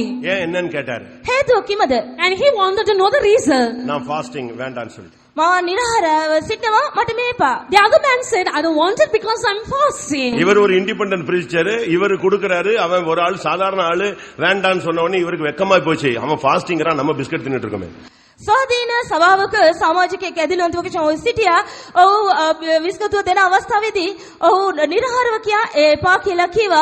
ඒ අවස්ථාවේදී තමන් එසේ නොකරන බව සිතා ඔහු අත්ත වශයෙන්ම ලැජ්ජාවටපත් වුණා. This man who offered the biscuit, he was a nominal Christian and he was put to shame thinking that the other man was fasting when he is also a Christian. உடனே அவர் கேட்டார், நீங்க எந்த சர்ச்சின்னு கேட்டாரு. ඒ අවස්ථාවේදී ඔහු හිතුවේ මොහු කිතුණු කියයි ඔබ කුමන සභාවට අයත්ද කියලා ඇසුවා. Immediately he had asked the other man, to which denomination do you belong? அந்த ஃபாஸ்டிங் இருந்தாலும் சொன்னா நான் சாட்டனிக் சர்ச் மெம்பர்னு சொன்னான். නිරහරව සිටි පුද්ගලයා කීවේ මම සාතන්ගේ සභාවේ සමාජිකයෙක් කියලා. And the man who was fasting, he had said, I am a member of the satanic church. Satanic சர்ச்சில உபவாசம் எதுக்குன்னு கேட்டா இவரு. සාතන්ගේ සභාවේ නිරහරව සිටිනවාදයි මොහු ප්‍රශ්න කළා. This man asked question, do they fast in the satanic church? இல்ல, எங்க சர்ச்சில நாங்க ஃபாஸ்டிங் எடுக்கிறோம், 3 காரியத்துக்காக ஜெபிச்சிட்டே இருக்கிறோம், ப்ரே பண்றோம். අප නිරහරව සිටිනවා ප්‍රධාන කරුණු 3ක් වෙනුවෙන් අප යාඥා කරන බව ඔහු කියා තිබෙනවා. And this is what that other man said, yes, we fast for 3 main reasons. என்ன ரீசன் கேட்டாரு இவர். හේතු කුමක්දයි ඔහු ප්‍රශ්න කළා. And he wanted to know what those reasons are. நல்ல ஆவிக்குரிய குடும்பங்கள் பிரிந்து டைவர்ஸ் ஆகணும். இது ஃபர்ஸ்ட் டார்கெட் எங்களுக்கு. පළවෙනි ඔවුන්ගේ කුරුමානම ඉලක්කය හොඳ ආත්මික පවුල් ආරවුල් වී බෙදී වෙන් විය යුතුයි, දික්කසාද විය යුතුයි. And this is what he said, this is our first target. Good spiritual healthy families should have a separation, they must divorce. இரண்டாவது, நல்ல ஆவிக்குரியவர்கள் ஆக்சிடென்ட்ல செத்து போகணும். නැතිනම් හොඳ ආත්මික අය අනතුරු වලට භාජනය වී මරණයට ජීවිතාක්ෂයට පත් විය යුතුයි. And the second reason, very good people, spiritual people, they should meet with an accident and be put to death. மூன்றாவது, நல்ல ஆவிக்குரிய ஊழியர்கள் விபச்சாரத்துல சிக்க வேண்டும். තුන්වෙනි කරුණ හොඳ දේව සේවකයන් කාම මිත්‍යාචාරයේ පාපයට මැදි විය යුතුයි. And very good servants of God should get caught or entangled in adultery. Satanic சர்ச்சில் உபவாசம் எதுக்கு போடுறான்னு கொஞ்சம் புரிஞ்சுக்கோங்க. සාතන්ගේ සභාවේ මේ වගේ නිරාහාරව සිට ආඥා කරන බව මම හොඳින් වටහා ගන්න. So you try to understand why the people, the members of the satanic church fast. உன்னுடைய சொந்த மனைவியோடு சொந்த புருஷனோடு உன்னால் வாழ முடியாது என்று சொல்லி நீ டைவர்ஸ் வாங்குறேன்னு சொன்னா சாட்டனிக் சர்ச்சினுடைய பிரேயர் கேட்கப்பட்டு உன் குடும்பம் சிதைக்கப்படுகிறது. ඔබගේම සැමියා සමග ඔබගේම බිරිය සමග තවදුරටත් එකට ජීවත් වෙන්න නොහැකියයි කියමින් දික්කසාද වන්නට ඕනෑ යයි සිතන්නා ඔබ හොඳින් අවධාරණය කරගන්න. සාතන්ගේ සභාවේ නිරාහාර යාඥාවේ ක්‍රියාකාරීත්වය ඒව තිබෙන බව. If you are unable to live with your spouse anymore and if you want divorce, just remember that is the result or the answer of the prayers that are offered by the satanic church. வெளிப்படுத்தல் 2:20 என்ன சொல்லுகிறது? எசபேலின் ஆவி ஊழியர்கள் வேசித்தனம் பண்ண வேண்டும் என்று கடைசி நாளில் போராடுகிறதாக சொல்லப்பட்டிருக்கிறது. පොතේ දෙවන පරිච්ඡේදය කියා තිබෙන්නේ කුමක්ද? යෙසබෙල්ගේ ආත්මය කාම මිත්‍යාචාරික ආත්මය අවසාන කාලේ ක්‍රියා කරන බවයි. This is what we read in Revelation chapter 2 verse 22 as to how the spirit of Jezebel is working against God's people in the end times. இன்றைக்கும் கூட பிசாசு அநேக ஊழியர்களை பாவம் செய்ய வைக்க முடியாக, அநேக குடும்பங்களை பிரிக்க முடியாக, அநேகரை ஆபத்துகள் விபத்துகளிலே சிக்க வைத்து அவருடைய வேகத்தை குறைக்க முடியாக முற்படுகிறான் என்பதை பிசாசின் தந்திரங்களை நாம் அறிந்து கொள்ள வேண்டும். දේව සේවකයන්ගේ ජීවිත පාපයට වටන්නට සලසමින් බොහෝ දෙනා රියාන්තර රක්කර ජීවිතාක්ෂයට පත් කරන්නටත් පවුල් ආරවුල් කරමින් බෙදී වෙන් කිරීමටත් මේ ක්‍රියා කරන්නේ යක්ෂයාගේ ප්‍රයෝගය සහ උපාය බව අප මනාකොට වටහා ගත යුතුයි. So you need to understand it very well by now that it is all the subtlety of the devil or Satan to bring divisions and separations in family and to make them to get destroyed and meet with accidents. உங்களுடைய வியாதிக்கு பின்னாக பிசாசு இருக்கிறது என்றால் பிசாசு துரத்தப்பட்டால் தான் உனக்கு சுகம் கிடைக்கும். ඔබගේ රෝගිය පිටුපස යක්ෂයා සිටින්නේ නම් එම යක්ෂයාව පළව හැරියොත් පමණයි ඔබගේ රෝගියට සුවය ලැබෙන්නේ. If the devil is behind your sickness, you need to chase away the devil in order to recover from the sickness. மத்தேயு 12:22 சொல்லுகிறது, குருடும் ஊமையும் குருடுமான ஆவி என்று சொல்லப்படுகிறது. මතේ 12 වෙනි පරිච්ඡේදයේ 7 වෙනි පදයේ කියා තිබෙනවා ගොළු බිහිරි ආත්මයක් කියා. We read in Matthew 12:7 about the deaf and dumb spirit. Mark 9:25 சொல்லுகிறது ஊமையும் செவிடுமான ஆவி என்று சொல்லப்பட்டிருக்கிறது. මාක් 9 වෙනි පරිච්ඡේදයේ 25 වෙනි පදේ කියා තිබෙනවා ගොළු බිහිරි ආත්මයක් කියා. And in Mark 9:25 we read about the deaf and the dumb spirit. மத்தேயு 16:22 சொல்லுகிறது நீ பாடுபடக்கூடாது என்று இந்த ஆவி உனக்குள்ளே இருந்து போராடும். චුදෝ මතෙව් 10 වෙනි පරිච්ඡේදයේ 22 වෙනි පදේ කියා තිබෙනවා වවුකන පිණිස මේ ආත්මය ඔබ තුල සිට ක්‍රියා කරමින් තිබෙන බව. And in Matthew 16:22 we read that this evil spirit will work in you so that it will not make you to recover. 1 தெசலோனிக்கேயர்ல நாம் பார்க்கும் பொழுது පළවෙනි තෙසලෝනික පොතේ අප කියවා බලද්දී When you turn to 1 Thessalonians 2 தெசலோனிக்கேயர் 2:18 பார்க்கும் பொழுது දෙවන තෙසලෝනික දෙවන පරිච්ඡේදයේ 18 වෙනි පදේ කියවද්දී when we turn to 2 Thessalonians 2:18 இந்த வல்லமைகள் வரும் பொழுது ஊழியம் செய்ய விடாமல் உன்னை தடுக்கிறதாக சொல்லப்பட்டிருக்கிறது. මෙම බලවේග පැමිණෙන විට සේවය කිරීමට නොහැකි ලෙස ඒවා ඔබට බාධා පමුණුවන බව කියා It තිබෙනවා. is mentioned when these spirits will powers will enter into you, it will hinder you from serving the Lord. 1 தெசலோனிக்கேயர் 2:18 இது சொல்லப்பட்டிருக்கிறது. சாத்தானோ எங்களை ஊழியம் செய்யக்கூடாதபடி தடை பண்ணினான் என்று பவுல் சொல்லுகிறார். පළවෙනි තෙසලෝනික දෙවන පරිච්ඡේදයේ 18 වෙනි පදයේ කියා තිබෙනවා සාතාන් අපට සේවය කිරීමට නොහැකි වන පරිදි බාධා කළේ කියා ශුද්ධ පෞල්තුමා කියා තිබෙනවා. I'm sorry, it's in 1 Thessalonians 2:18 it says Satan hindered us so that we will not come unto you and serve you. கர்த்தருடைய பரிசுத்த நாமத்துக்கு மகிமை உண்டாவதாக. ස්වාමීන් වහන්සේගේ ශුද්ධ නාමයට මහිම වේවා. Glory be unto the name of God. ஒன்று பாவம் மற்றொன்று பிசாசு. එක පාපය දෙවන කරුණ යක්ෂයා. One reason is sin, second reason is devil. மூன்றாவது வியாதி என்பதே ஒரு சக்தி.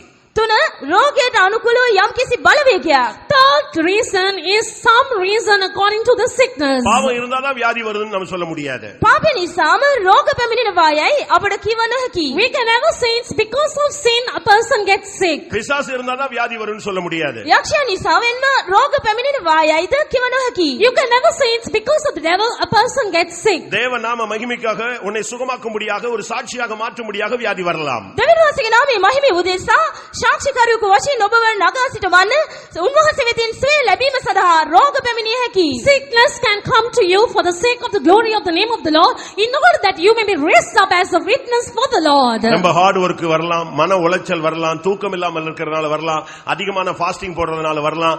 இப்படி பல காரணங்கள் வேதத்திலும் இருக்கிறது, உலகத்திலும் இருக்கிறது. අධික වේස නිසා, නිදි මැරීම නිසා, නිදි වර්ජිතව සිටීම නිසා, අධික වශයෙන් වෙහෙසට පත්වීම නිදි නැතිකම නිසා යනාදී විවිධාකාර හේතු කරන කොටගෙන ලෝකයේ සිටින අයටත් ඔබටත් මෙලෙස රෝග වැළඳිය හැකි. There could be sicknesses for the people of the world and even according to the scriptures because of lack of sleep, lack of rest and also abundance of work and so forth. Mark 5ஆம் அதிகாரம் 23ஆம் வசனத்திலே பார்க்கும் பொழுது எவினுடைய மகள் 12 வயதிலே வியாதிப்படுகிறாள். அவள் மரணத்தை நோக்கி போய் கொண்டிருந்தாள்.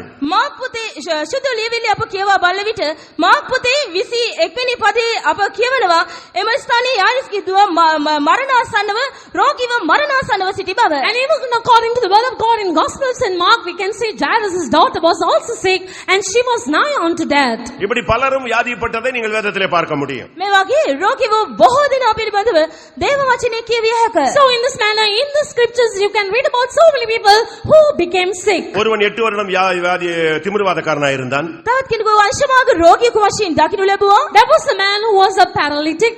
ஒரு ஆள் 12 வருடமாக பெரும்பாடிலே பாதிக்கப்பட்டிருந்தாள். තවත් කෙනෙකු වසර 12 මාළේ රෝගයෙන් දුක් විඳින්න සිටියා. There was a woman who had the issue of blood for 12 years. ஒரு ஆள் 18 வருடமாக கூனியாக இருந்தாள். තවත් තැනැතියක් වසර 18 කුදුව සිටියා. There was a woman who was bound together for 18 years. Bethesda குளத்தண்டையிலே 38 வருடம் பாதிக்கப்பட்ட மனிதனை பார்க்கலாம். බෙදෙස්සා පොකුණ අසල වසර 38ක් රෝගීව සිටි මිනිසෙකු පිළිබඳව අප දකිනවා. We can also read about a man who was by the pool of Bethesda for 38 years. அப்போஸ்தலர் 4ஆம் அதிகாரத்திலே 40 வருடமாக நடக்க முடியாத ஒரு சப்பானியை பார்க்கலாம். ක්‍රියා පොතේ 4 වෙනි පරිච්ඡේදයේ වසරට කාල කොරක්ව සිටියා මිනිසෙකු පිළිබඳව අප කියවනවා. And in Acts of the Apostles in chapter 4 we can read about a man who was slain from his mother's womb at the gate beautiful. இன்னைக்கு வியாதிகள் பல விதங்களிலே பல பொருட்கள் மூலமாக வருகிறது, பல மிருகங்கள் மூலமாக வருகிறது, பல பறவைகள் மூலமாக வருகிறது. රෝග විවිධාකාර හේතුකාරකයන් කරනකොටගෙන විවිධාකාර රෝග හේතුකොට විවිධාකාර වාතාවරණයන් හේතුකොටගෙන පැමිණෙනමින් තිබෙනවා. So in this manner man may be stricken with sicknesses because of so many animals and birds and so many other things and circumstances. உபாகமம் 28:60 சொல்லுகிறது எகிப்தின் வியாதி என்று சொல்லுகிறது.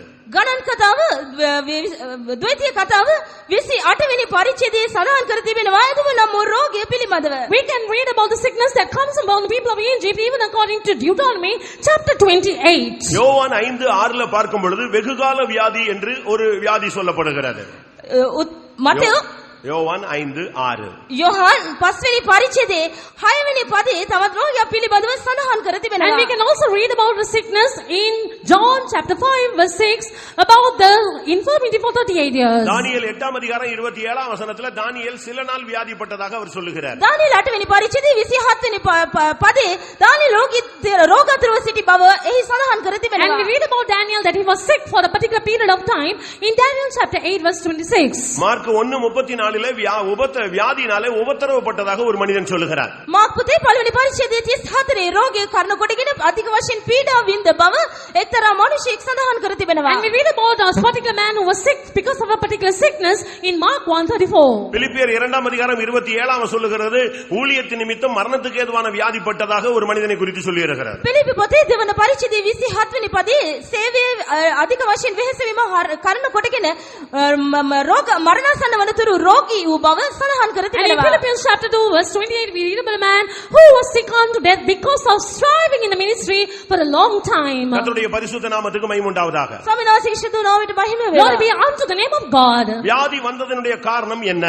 රෝග පැමිණීමට හේතු කාරකය කුමක්ද? What could be the reason for sickness? பாவமா பிசாசா இல்லாவிட்டால் உங்களுடைய மன உளைச்சலா என்பதை நீங்கள் புரிந்து கொள்ள வேண்டும். ඔබගේ පාපයද නැතිනම් යක්ෂයාද නැතිනම් ඔබගේ මානසික තත්ත්වයද යනාදී හේතුන් කවරෙක්ද කියා ඔබ විමසිය යුතුයි. You need to identify whether it is the sin or the curse or the devil or because of the state of your mind. 2 கொரிந்தியர் 11:30 சொல்லி இருக்கிறது துணிகரமாக சுத்திகரிப்பில்லாம பரிசுத்தமாக்கப்படாமல் ஒருவன் அபாத்திரனாய் அவன் கர்த்தருடைய பந்தியில வந்து உட்கார்ந்தால் அவன் வியாதிப்படுகிறான், பலவீனப்படுகிறான், நித்திரைக்கும் கூட இல்லாவிட்டால் மரணத்தை நோக்கி போய் விடுகிறான். පළවෙනි කොරින්ති 11 වෙනි පරිච්ඡේදයේ සඳහන් කර තිබෙනවා කෙනෙකු නුසුදුසු ලෙස දෙවියන් වහන්සේගේ භෝජනයට සහභාගී වන්නේ නම් ඔහු රෝගී වන්නට හේතු තිබෙනවා. ඔහු දුර්වල වෙන බවත්, ඔහු ලෙඩ වෙන බවත්, නින්දට පත් වෙන බවත්, මරණයට පත් වෙන බවත් සඳහන් කර තිබෙනවා. This is what we read in 1 Corinthians chapter 11 verse 30. When a man will partake of the Lord's communion unworthily, not sanctifying himself, he will become weak, he will become sick, and eventually he will sleep too. சாப்பாட்டுல ஜெயம் இல்லாமல் வியாதிப்பட்டதாக வேதம் சொல்லுகிறது. කැමින් ජය නැතිකම නිසා, කෑදරකම නිසා රෝගී වූ බවද දේව වචනේ සඳහන් වෙනවා. Also we read about people who became gluttonous and they become sick because they have no victory over food. என்னாகமம் 11:33 நீங்கள் இதை பார்க்கலாம். இறைச்சியில அவங்களுக்கு ஜெயம் இல்ல, அது சாப்பிடுறதுக்கு முன்னாலே வியாதிப்பட்டு விடுகிறார்கள். ගණන් කතාව 11 වෙනි පරිච්ඡේදයේ 30 වෙනි පදයේ සඳහන් වෙනවා මාංශ කැමින් ඔවුන්ට ජයක් තිබුණේ නැත. ඒ අනුභව කරන විටම ඔවුන් රෝගී වූ බව සඳහන් කර තිබෙනවා. We read in Numbers 11:13, they did not have victory over flesh, over meat, and even while the meat was in their mouth, they got destroyed. என்னாகமம் 16:41, 46, 47 பார்க்கும் பொழுது முறுமுறுக்கிறதுனால கூட வியாதி வருகிறது. மர்மரிங் வீட்ல உட்கார்ந்துட்டு நீ புருஷன் மனைவி ரெண்டு பேரும் முறுமுறுத்துக்கிட்டே இருந்தா கூட அது கூட உள்ள வியாதி வர்றதுக்கு ஒரு காரணமாக மாறி விடுகிறதுன்னு பைபிள் சொல்லுகிறது. ගණන් කතාවේ 11 වෙනි පරිච්ඡේදයේ 41 වෙනි පදවල සඳහන් කර තිබෙනවා අධික වශයෙන් කැඳිරීම, පැමිණිලි කිරීම යනාදී හේතු කරුණු කොටගෙන ඔවුන්ට ආර්ශස් නම් රෝගය වැළඳුණු බව භාර්යාව සැමියා මෙලෙසින් කෙදුරමින් ජීවත් වන අවස්ථාවේදී මෙවැනි රෝග බාධා වලට ඔවුන්ට මුහුණ දීමට සිද්ධ වෙනවා. According to what we read in Numbers 14, 40 and 41, because of murmuring, complaining and grumbling, people become sick and got destroyed. In the same manner, when the husband and the wife, when they go on murmuring, grumbling, remember that is the reason for sickness.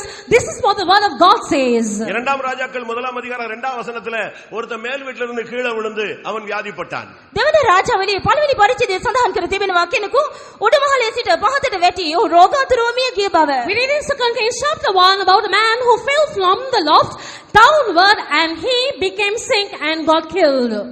கர்த்தருடைய பரிசுத்த நாமத்துக்கு மகிமை உண்டாவதாக. සමනසික ක්ෂිත නාමයට මහිම Glory be වේවා. unto the name of God. இரண்டாம் ராஜாக்கள் 4:19 வசனத்துல ஒரு குழந்தை, சூனேமியாளுடைய குழந்தை தலை நோவுகிறது, தலை நோவுகிறது, தலை நோவுகிறதுன்னு இப்படி சொல்லிட்டே இருந்தா கொஞ்ச நேரத்துல செத்தே போயிட்டான். දෙවන රාජාවලිය 4 වෙනි පරිච්ඡේදයේ 19 වෙනි පදයේ කුඩා දරුවෙකු තමාගේ හිස රුදා හිස වේදනාගෙන දන බව අනේ මගේ ඔළුව කියා ඔහු මොර දුන්නා අනතුරු මිය ගිය බව සඳහන් කර තිබෙනවා. In 2 Kings chapter 4 we can read about the son of the Phoenician woman where this child kept on saying my head aches and aches and therefore eventually he passed away. இரண்டாம் நாளாகமம் 16:12 பார்க்கும் பொழுது ஒருவன் கால்களிலே வியாதி வந்து அவன் செத்தே போனான். දෙවන ලේකම් පොතේ 13 පරිච්ඡේදය සඳහන් කර තිබෙනවා කෙනෙකු රෝගාතුර වී පාදවල රෝගය සෑදී අවසානයේ ඔහු මිය ගිය බව. And in also Second Chronicles we read about the man who became stricken with a sickness that was close unto death and he too died. இரண்டாம் நாளாகமம் 21ஆம் அதிகாரத்தை நாம் பார்க்கும் பொழுது 14-15ல ஒருவனுக்கு வயிற்றுக்குள்ள குடல்ல வியாதி, குடல் கொஞ்சம் கொஞ்சமா இத்து விழுந்து அவன் செத்தான். දෙවන ලේකම් පොතේ 21 වෙනි පරිච්ඡේදයේ කෙනෙකුට තමාගේ අතුණු වල බඩවැල් වල රෝගයක් සෑදී අවසානයේ ඔහු ඒ මගින් මරණයට පත් වූ බව සඳහන් කරනවා. We read in Second Chronicles chapter 21 verse 15 about a man who became greatly sick by disease of the bowels, and the bowels fell out by reason of the sickness day by day, and he just passed away. புதிய ஏற்பாட்டில் நாம் பார்க்கும் பொழுது லாசரு வியாதிப்பட்டான், கொஞ்ச நாட்கள்ல அவன் மரித்து விடுகிறான். අලුත් දිවසේම අප සලකා බලද්දී ලාසරස් නැවත රෝගාතුර වූවා.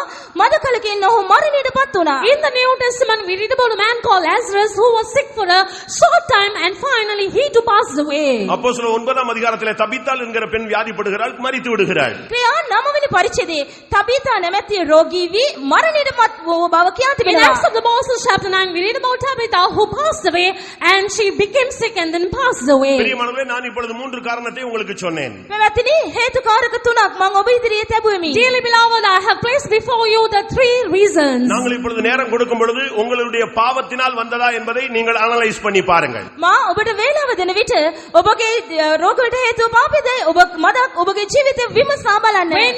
When I shall give you the time, you search out and analyze whether your sickness is because of any of these reasons. ஏதாவது ஒரு பிசாசின் போராட்டம் உனக்கு இந்த வியாதியை கொண்டு வந்ததா என்பதை நீ ஆராய்ந்து பார். යක්ෂ පොරබැඳීමක් හේතු කොටගෙන ඔබට මේ රෝගය වැළඳී තිබේදයි සෝදිසි කර බලන්න. You search out your life and see whether the sickness is because of the affliction of the devil. இல்லாவிட்டால் ஏதோ ஒரு மனபாரம், மனவேதனை, துக்கம், புருஷனை குறித்த துக்கம், மனைவியை குறித்த துக்கம், ஊழியத்தை குறித்த பாரம், இல்லாவிட்டால் பிள்ளைகளை குறித்ததான வேதனை, ஏதாவது உன்னுடைய குடும்பத்திற்காக நீ அதிகமாக உழைத்து தூங்காமல் ஓவர் டைம் பார்த்து இப்படி கூட வியாதி வந்திருக்கலாம். இதை நீ ஆராய்ந்து பார்த்து கர்த்தருடைய சன்னிதானத்தில் இப்பொழுது நீ தாழ்த்த வேண்டிய நேரம். එසේත් නැතිනම් සිතේ බරක් හේතු කොටගෙන නැතිනම් ඔබගේ සිතේ අධික වශයෙන් ඒ පිළිබඳව කනස්සලු වීම හේතු කොටගෙන ඔබගේ භාර්යාව නිසා, ඔබගේ ස්වාමියා නිසා, ඔබගේ දරුවන් නිසා, ඔබගේ පවුල වෙනුවෙන් ඔබ රාත්‍රී දිවා අති කාල වේලාවන් පවා අධික වශයෙන් වැඩ කිරීම හේතු කොටගෙන අධික වෙහෙස හේතුවෙන් ඔබ රෝගාතුර වූද කිනම් හේතුවක්ද කියා අසෝසි කර බලන්න. All the sickness could be because of your lack of rest, lack of sleep, abundance of your work, or the grudge and the grievance against your children, against your spouse. You analyze the situation and search out the matter. அருமையான தேவனுடைய ஜனமே, இந்த மாலை வேளையில் உன்னுடைய நிலவரம் என்ன? ප්‍රේමණීය දේවදරුව, මේ සවස් වේලාවේ ඔබගේ තත්වය කුමක්ද? Oh dear child of God, what is your state this evening? நீ சொல்லுகிற அறிக்கை என்ன? ඔබගේ රෝගයට හේතුව කුමක්ද? What is the state of your sickness? யோபு 16:12 படி நீ சொல்லுகிறாய், நான் சுகமாய் வாழ்ந்திருந்தேன், இப்பொழுது எல்லாம் போய்விட்டது. යෝබ් 10:12 ලෙස මසුවසේ වාසය කිලිමේ ඉන්නමුත් දැන් සියල්ල අවසානයේ කියා පවසන්නේද? According to Job 12:20, are you also saying like Job, everything was so nice and plentiful, but I have lost all things now? யோபு 30:15 சொன்னது போல என் சுகவாழ்வு மேகம் போல போய்விட்டது என்று நீ புலம்பிக் கொண்டிருக்கிறாய். යෝබ් පොතේ 30 වෙනි පරිච්ඡේදයේ 15 වෙනි පදයේ සඳහන් කර තිබෙනවා මාගේ සුවේ කාලයන් සියල්ලම වේගයෙන් ගෙවි ගියායි කියා. And according to Job chapter 30 verse 15, are you also saying, my welfare passeth away as a cloud? බලාකුලක් මෙන් පහව ගියේය. இந்த மாலை வேளையில் உன்னுடைய அறிக்கை எதுவா இருக்கிறது? මේට ඔබගේ රෝගීට තුමේ අවශ්‍යලා වින එකක් වන්න පුළුවනි. What is your confession about your sickness this evening? எனக்கு சுகம் இல்லை. ඔබගේ ප්‍රකාශය නම් මට සුවය නැත. I have no healing. யோபு 3:26 சொல்லுகிறான், எனக்கு சுகமும் இல்லை, எனக்கு இளைப்பாறுதலும் இல்லை, எனக்கு அமைதலும் இல்லை என்று அவன் அறிக்கையிடுகிறான். යෝබ් පොතේ 3 වෙනි පරිච්ඡේදයේ 26 වෙනි පදයේ කියා තිබෙනවා මට පහසුවක් නැත, නිශ්චලත්වයක් නැත, නිවාඩුවක් නැත කියා. This is what Job says in Job chapter 3 verse 26. I have no quietness, and the trouble has come upon me. I have no safety too. ஒருவேளை ஒரு வியாதி அல்ல, பல வியாதி உனக்குள்ளே போராடி கொண்டிருக்கலாம். සමහර විට එක රෝගයක් නොවේ, බොහෝ රෝග ඔබ තුල පොරබදිමින් තිබෙන්න පුළුවන්. Perhaps it could not be just one sickness, it could be so many sicknesses striving with you. ஏசாயா 1:6 சொல்லி இருக்கிறது, உள்ளங்கால் தொடங்கி உச்சந்தலை மட்டும் அதுல சுகமே இல்லை, முழுவதும் வியாதி. යෙසායා පොතේ පළවෙනි පරිච්ඡේදයේ 6 වෙනි පදයේ මෙලෙස සඳහන් කර තිබෙනවා හිස මුදුනේ සිට පතුල දක්වා කිසිම සුවයක් නැත එනම් රෝගයෙන් පිරී සිටියේ. This is what we read in Isaiah 1:6, from the sole of the foot even unto the head there is no soundness in it, because it is full of putrefying wounds. இன்னைக்கு நீங்கள் வியாதிப்படும் பொழுது நீங்கள் கைவிடப்படுகிறீர்கள். ඔබ රෝගී වන විට මෙකල අත්හරිනු ලබයි. You will be left behind if you will be sick like this. எல்லாரும் உங்களை வெறுக்கிறார்கள். සියලුම ඔබව ද්වේෂ කරයි. Everyone will hate you when you're sick. நீ சாகணும்னு விரும்புறியோ இல்லையோ மத்தவன் நீ சீக்கிரம் செத்தா போதும்னு விரும்புகிறான். ඔබ අනේ ඉක්මනින්ම මිය ගියොත් වඩාත් හොඳයි කියලා කල්පනා කරයි. Whether you like to live or not, others will want you to die soon. 1 Samuel 30:13ல ஒரு அமலேக்கியன் சொல்லுகிறான், நான் வியாதிப்பட்டேன், என் எஜமான் என்னை கைவிட்டு விட்டான் என்று சொல்லுகிறான். පළවෙනි සමය 30 වෙනි පරිච්ඡේදයේ 15 වෙනි පදයේ එක්තරා දාසියෙකු පවසන්නේ මා රෝගාතුරු බැවින් මාගේ ස්වාමියා මා අත්හැර ගියේය කියාය. And in 1 Samuel chapter 13 verse 15 we read about a man Amalekite. He says, my master left me because I became sick. இன்றைக்கு உங்களுடைய வியாதி சுகமாக வேண்டும். අද ඔබගේ රෝග සුව විය යුතුයි. You should be healed of your sickness today. உங்களுடைய வியாதியின் காரணத்தை வேத வசனத்திலே அதிகமாக சுட்டிக்காட்டினதுடைய காரணம் உங்களை கண்டம் பண்றதுக்கு அல்ல, நீங்கள் அதை புரிந்து கொண்டு அதிலிருந்து வெளியே வர வேண்டும் என்று தேவன் விரும்புகிறார். ඔබගේ රෝගවලට හේතුකාරක ශුද්ධ ලියවිල්ලෙන් ගෙනහැර දක්වන්නට හේතුව ඔබව දෝෂ දර්ශනයට වර්ධිත පත් කිරීමට නොවේ. ඔබ මෙම තත්වයෙන් ඉවතට පැමිණීම සඳහා. This is the reason as to why I taught so many reasons for your sickness in the light of the evidence of the word of God. It is for you to analyze your problem and come out of your sickness. உன் நோய்களை இயேசு சுமந்தார் என்பதை விசுவாசிப்பாயாக. ඔබගේ රෝග යේසුස් වහන්සේ ඉස්සලු බව විශ්වාස කරන්න. May you believe that Jesus bore your sicknesses. அவருடைய தழும்புகளால் நீ குணமாகிறாய் என்பதை விசுவாசிப்பாயாக. උන්වහන්සේගේ පහර වලින් ඔබ සුවය ලැබුව බවට විශ්වාස කරන්න. May you believe that by his stripes you are healed. உன் பாவங்களை மன்னிக்க அவருக்கு அதிகாரமும் வல்லமையும் உண்டு என்பதை நீ விசுவாசிப்பாயாக. ඔබගේ පාප කමා කිරීමට උන්වහන්සේට අධිකාරීත්වයක් සහ බලයක් තිබෙන බව විශ්වාස කරන්න. And may you believe that Jesus has all the power and authority to heal you of your sickness. உன்னோடு போராடி கொண்டிருக்கிற பிசாசின் தலையை அவர் நசுக்கி இருக்கிறார். பிசாசின் கிரியைகளை அழித்திருக்கிறார். அவனை முற்றிலுமாக அவர் அழித்திருக்கிறார் என்பதை நீ விசுவாசிப்பாயாக. ඔබ සමග පොරබදින යක්ෂයාගේ ක්‍රියාව උන්වහන්සේ විනාශ කළ බවත්, යක්ෂයාගේ හිස උන්වහන්සේ පොඩි කළ බවත්, යක්ෂයාගෙන් උන්වහන්සේ මුළුමනින්ම ජයගෙන තිබෙන බවත් ඔබ විශ්වාස කරන්න. You need to believe that Jesus has destroyed all the powers of Satan that brings all the sickness upon you. He has bruised the head of Satan and has overcome that Satan, that sickness. அன்றைக்கு சிலுவையிலே அவர் நசுக்கினது மாத்திரமல்ல, சமாதானத்தின் தேவன் சாத்தானை மறுபடியும் இந்த முதலாம் நாள் கூட்டத்திலே உங்கள் கால்களின் கீழே நசுக்கி போடுவார். එදාශ්නාට උන්වහන්සේ ප්‍රේම කළා පමණක් නොවේ. මේ අවසාන කාලේ සමාදානයේ දෙවියන් වහන්සේ නොබෝ කලකින් සාතාන ඔබගේ පාදයට දමා පොඩි කරනවා ඇත. And even in this end times, it is not only for the people who lived aforetime, but even unto you, in the end times, Jesus has trampled the head of Satan under his feet. வெள்ளம் போல சத்துருவும் வெள்ளம் போல வியாதியும் உன்னுடைய வாழ்க்கையிலே ஊழியத்திலே போராடி கொண்டிருந்தாலும் ஆவியானவர் இந்த முதலாம் நாள் மாலை வேளையிலே உனக்காக கொடி ஏற்றுவார் என்று நீ விசுவாசித்தால் உன் கண்களை மூடி முழங்கால் படியிடு. ජල ධාරාවක් මෙන් සතුරා පැමිණෙමින් ජල ධාරාවක් මෙන් රෝග ඔබගේ සේවයට ඔබගේ ජීවිතයට යක්ෂයා ගෙනෙනු ලැබුවත් ආත්මයන් වහන්සේ මේ පළවෙනි දවසේම ජයදාජය ඔබගේ ජීවිතයේ එසවූ බවට විශ්වාස The කරන්න. devil may bring sickness like the floods, and the devil may bring sicknesses and distresses like the floods against your life and ministry, but if you have believed that Jesus will overcome all of them for you, be erect on your knees. நீ முழங்கால் போட ஆரம்பித்தால் உனக்கு விரோதமான செய்வனைகள், ஏவல்கள், பில்லி சூனியங்கள், மந்திரங்கள் நசரேயனாகிய இயேசுவின் நாமத்தினாலே நிர்மூலமாக போகிறது. ඔබ දනගන ගසන අවස්ථාවේදී ඔබට විරුද්ධව කරනු ලැබුවා හෝනියම් කොඩවින ගුරුකම් බන්ධන සියල්ලම නසරීය යේසුස් ක්‍රිස්තුස් වහන්සේගේ නාමයෙන් විනාශයට පත්වෙනවා ඇත. Even by faith, when you shall be erect on your knees, by the name of the Jesus of Nazareth, all these powers will be destroyed and you will have victory. எப்பேற்பட்ட வியாதியும் இயேசுவின் நாமத்தினாலே இப்பொழுது உன்னை விட்டும், இந்த ஹாலை விட்டும், உன் பிள்ளைகளை விட்டும், உன் குடும்பத்தை விட்டும் அது வெளியே போகத்தான் வேண்டும். කවරාකාර රෝගයක් වුවත් මේ මොහොතේ ඔබගේ ජීවිතෙන්, ඔබගේ දරුවන්ගේ ජීවිතවලින්, ඔබගේ පවුල් වලින්, මේ ශාලාවෙන් අනිවාර්යෙන්ම පිටමං වී යා යුතුයමයි. Whatever the sickness or disease may be, it should flee away from this hall, from your family, from your spouse, and from from your children. இந்த வியாதி உன் குடும்பத்தை இருளடைய வைத்து விட்டது. இந்த வியாதி உன் ஊழியத்தை பிரகாசம் இல்லாமல் மாற்றி விட்டது. මෙම රෝග ඔබගේ ජීවිත පවල් අන්ධකාරයෙන් වෙළඳු ලැබුවා. ඔබගේ සේවයේ දීප්තියක් නැතුව ඒ අඳුරු එකක් බවට පත් කළා. This sickness made your life dark and also made your ministry as one which was full of darkness. எந்த மனுஷனையும் பிரகாசிப்பிக்கிற அந்த மெய்யான ஒளி நீதியின் சூரியன் இப்பொழுது உன்மேல் உதிப்பார். அதன் கீழே உள்ள ஆரோக்கியம் உன்னை இப்பொழுது முடி சூட்டும். සෑම මනුෂ්‍යයෙක්ම ආලෝක කරන්නා ධර්මිෂ්ඨකමේ සූර්යය ඔබ කෙරේ උදාවන අතර එහි ප්‍රභාස් සෙවනේ ඔබට දිව්‍ය සනීප ආරක්ෂාව ලැබෙනවා The නියතයි. Son of Righteousness who is able to enlighten every man, he shall shine forth in your life.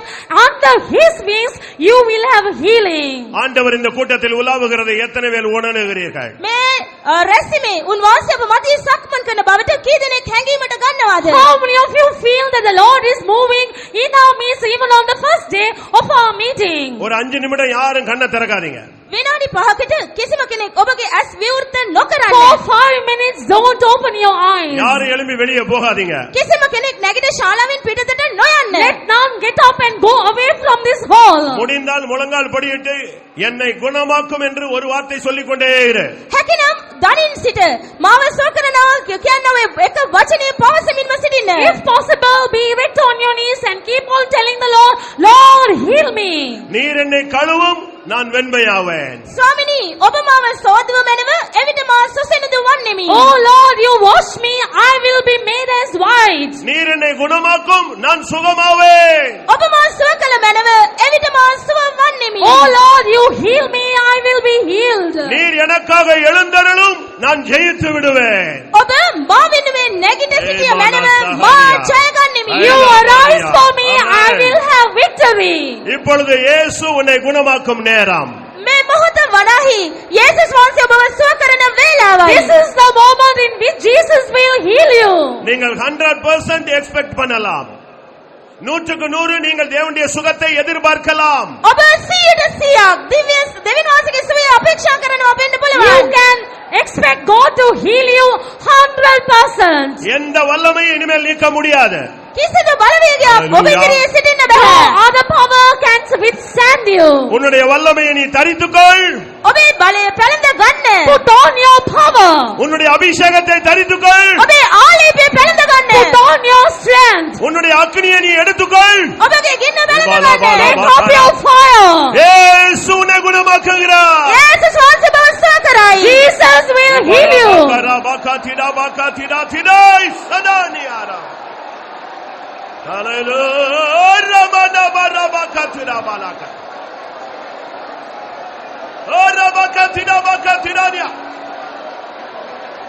ஆமென். ஆமென். மெய்யாகவே மெய்யாகவே எனக்கு சுகம் வேணும்னு எத்தனை பேர் காத்திருக்கீங்க? සැබවින්ම මට සුවය අවශ්‍ය යනුවෙන් කී දෙනෙක් අපේක්ෂාවෙන් බලා සිටිනවාද? How many of you are truly anticipating healing? அவங்க மட்டும் உங்க வலது கையை உயர்த்துங்க. Only such people raise your right hand. එවන්න දකුණ දවසවන්න. நீங்க உங்க வியாதியை நீங்க பெருமைப்படுத்த வேண்டாம். எனக்கு அந்த வியாதி இருக்கு இந்த வியாதி இருக்குன்னு சொல்ல வேண்டாம். எல்லாத்துக்கும் பின்னால இருக்கிற ஆவி தந்திரமா வேலை செஞ்சுக்கிட்டு இருக்கு. ඔබගේ රෝග ගැන අහංකාර ලෙස උදාමනන්න එපා. යක්ෂයයි තාමත් ප්‍රයෝගකාරී ලෙස මේ අයුරින් පවා ක්‍රියා කරමින් සිටනවා. Don't be boasting about your sickness. Don't say that sickness, this sickness, because the devil is moving, working mightily, subtly. என் வியாதி நீங்கும்படியாக ஆண்டவரே இந்த 8:22க்கு ஒரு வார்த்தை சொல்லும். මේ රෝගය වගේ දුරු කරන පිණිස මේ එක පදේ ඔබ සියලු දෙනාම පවසන්න. Oh Lord, at this 8:23, you mention one word for my healing. Say it. ஆண்டவரை நோக்கி கூப்பிடுங்கள். මේ 8:23ට උන්වහන්සේට Oh, හඬගසන්න. cry out to God. சுகத்தை பெற்றுக்கொள்ளுங்கள். සොය ලබා ගන්න. Receive healing. இயேசுவின் நாமத்தில் குணம், இயேசுவின் நாமத்தில் சௌக்கியம், இயேசுவின் நாமத்தில் சாத்தான் தோற்று போனான்.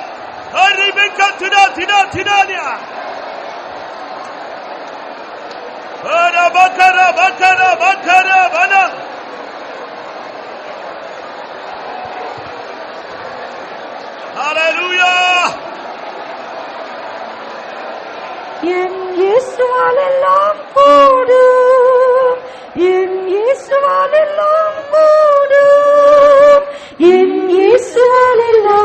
என் இயேசுவால் எல்லாம்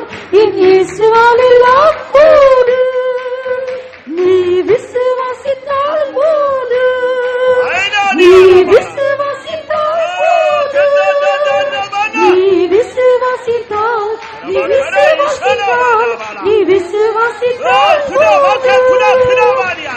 இயேசுவால் எல்லாம் கூடும்.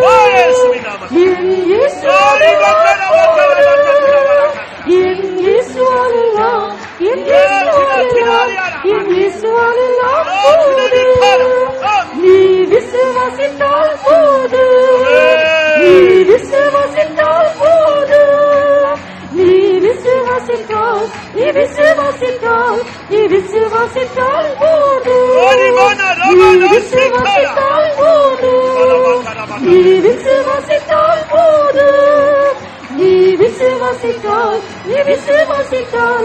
விசுவாசித்தால் போதும். நீ விசுவாசித்தால் போதும். நீ விசுவாசித்தால் போதும். Hallelujah, hallelujah, hallelujah. Oh, rabakatira bakatira dia rabakatira. Hallelujah, hallelujah. Oh, rabakatira tira tira.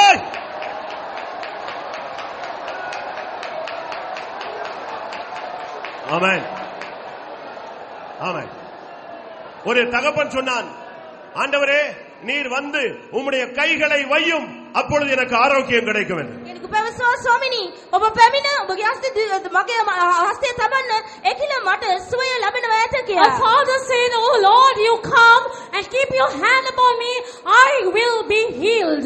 ஒரு எஜமான் சொன்னான், ஆண்டவரே என்னுடைய வேலைக்காரனுக்காக ஒரே ஒரு வார்த்தை சொல்லும், அது போதும், சுகமாயிடுவான். නමුත් තවත් ස්වාමියෙකු පැවසුවේ මාගේ දාසයා වෙනුවෙන් එක වචන මාත්‍රයක් පැවසුව මැනව එවිට ඔහු සුවවනවා ඇත කියලා. And this is what our master said, if you will speak one word for the sake of my servant, he will be healed. இந்த கூட்டத்துல யாரு ஆண்டவரே என்னை தொடும் என்று சொல்லுகிறீர்கள்? இல்லாவிட்டால் ஆண்டவரே ஒரு வார்த்தை சொல்லும் என்று எத்தனை பேர் போராடி கொண்டிருக்கிறீர்கள்? කීදෙනෙක් ස්වාමිනී මට අත ගැසුව මැනව කියා කියනවාද? එසේත් නැතිනම් කීදෙනෙක් ස්වාමිනී වචන මාත්‍රයක් පමණක් කිව මැනව මා සුවවෙනවා කියා කියනවාද? How many of you are going to tell at this meeting, "Oh Lord, you touch me, speak one word, I will be healed"? ஐலே மீட்கனா வானே சிகதா நிவாரா ஐலே மீட்கனா பக்கத்தினா பக்கராரியா. ஆமென். வியாதி உன்னை விட்டு இப்பொழுது விலகுகிறது. රෝගය දැන් ඔබගෙන් බැහැර වී අවසానයි. Sickness is departing from you right now. பிசாசு உன்னை விட்டு விலகுகிறது. යක්ෂය දැන් ඔබගෙන් දුර වී ඈත්ව The ගොසින්. devil is departing from you right now. ஒரு நிமிஷம். එක් විනාඩියක්. Just 1 minute. வியாதி உன்னை விட்டு விலகி நிக்க கூடாது. பிசாசு உன்னை விட்டு விலகி இருக்க கூடாது. வியாதியும் இப்பொழுது வேரோடு பிடுங்கப்பட வேண்டும்.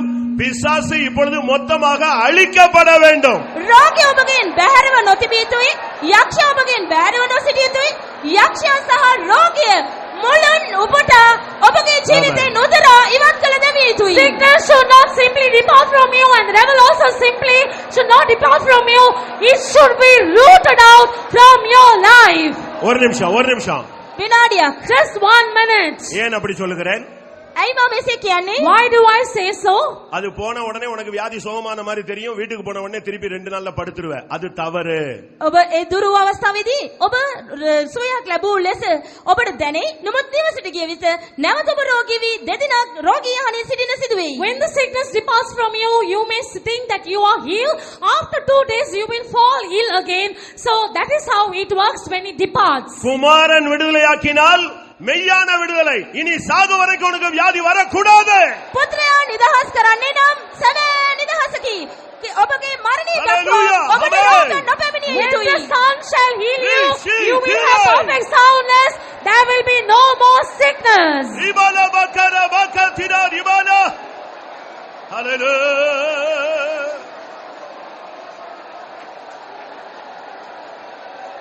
ஆமென். ஒரு வார்த்தை சொல்லும், நான் சுகமடைவேன். நீர் எழுந்தருளும், நான் ஜெயம் பெறுவேன். වචන මාත්‍රයක් පැවසුව මැනව එකල සුව වෙනවා ඇත. ඔබ නැගිටිනු මැනව එකල මා ජය ලබා ගන්නෙමි. නෙමි. You speak one word, I will be healed. You just rise up and I will have victory. ஒரு வார்த்தை சொல்லும் நான் சுகமடைவேன், நீர் எழுந்தருளும் நான் ஜெயம் பெறுவேன். ஒரு வார்த்தை சொல்லும் நான் சுகமடைவேன், நீர் எழுந்தருளும் நான் ஜெயம் பெறுவேன். எல்லாரும் ஒரு வார்த்தை சொல்லும் நீர் எழுந்தருளும் நான் சுகமடைவேன். ஒரு வார்த்தை சொல்லும் நான் சுகமடைவேன், நீர் எழுந்தருளும் நான் ஜெயம் பெறுவேன். ஒரு வார்த்தை சொல்லும் நான் சுகமடைவேன், நீர் எழுந்தருளும் நான் ஜெயம் பெறுவேன். ஒரு வார்த்தை சொல்லும் நான் சுகமடைவேன், நீர் எழுந்தருளும் நான் ஜெயம் பெறுவேன். ஒரு வார்த்தை சொல்லும் நான் சுகமடைவேன், ஒரு வார்த்தை சொல்லும் நான் சுகமடைவேன், நீர் எழுந்தருளும் நான் ஜெயம் பெறுவேன். ஒரு வார்த்தை சொல்லும் நான் சுகமடைவேன், நீர் எழுந்தருளும் நான் ஜெயம் பெறுவேன். ஒரு வார்த்தை சொல்லும் நான் சுகமடைவேன், நீர் எழுந்தருளும் நான் ஜெயம் பெறுவேன். ஹalleluya ஹalleluya ஹalleluya ரிபல பக்கர பக்க திரா திரா ரிபக்கர பக்க திரா பானியா. ஹalleluya ஹalleluya ஹalleluya ரிபக்கர பக்கர பக்க திரா திரா பக்கர பக்க திரா திரா திரா ஐனா பக்கர பக்கர பனா எதி ததரசை ஹோர பக்க திரா Bania இமானா Sawhney அரஹானி அரபானா.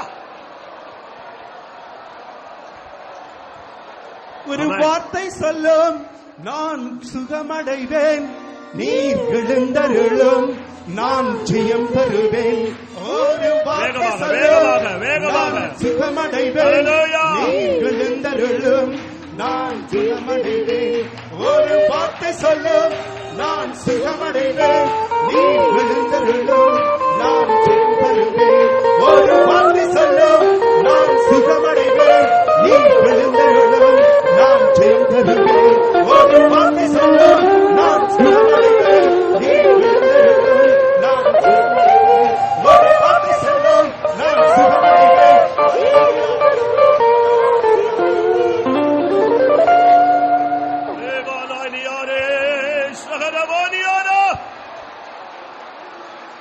Hallelujah, hallelujah, hallelujah, hallelujah.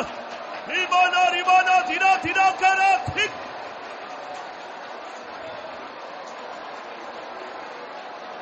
Amen.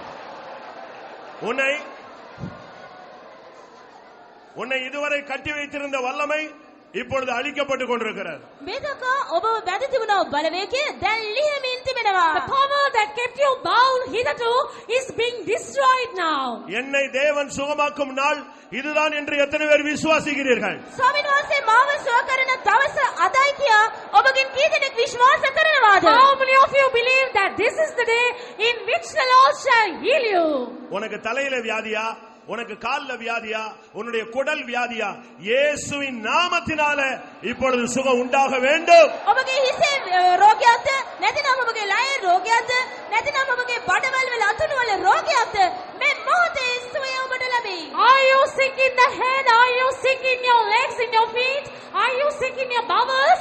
In the name of Jesus, you should be healed right now. இப்பொழுது தெய்வீக ஆரோக்கியத்தின் அபிஷேகம் இறங்க போகிற நேரம். Then දිව්‍ය සනිපාරක්ෂාවේ ආලේපය Hallelujah.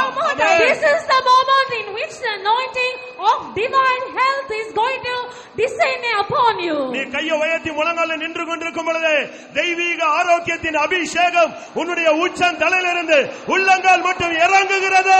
ඔබ දැන් දණින් සිට අතහිලට ඔසවන අවස්ථාවේදී දිව්‍ය සනිපාරක්ෂාවේ ආලේපය ඔබගේ සිරසේ සිට පාදාන්තයට Erect on your knees with hands raised up. The anointing of divine healing, divine health is getting into your body. Ibala bakara bakara bakara bala bala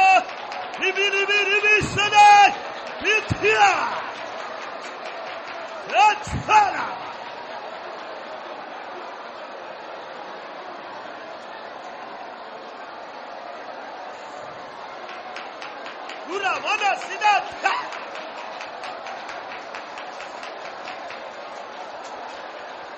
Hallelujah, hallelujah, hallelujah.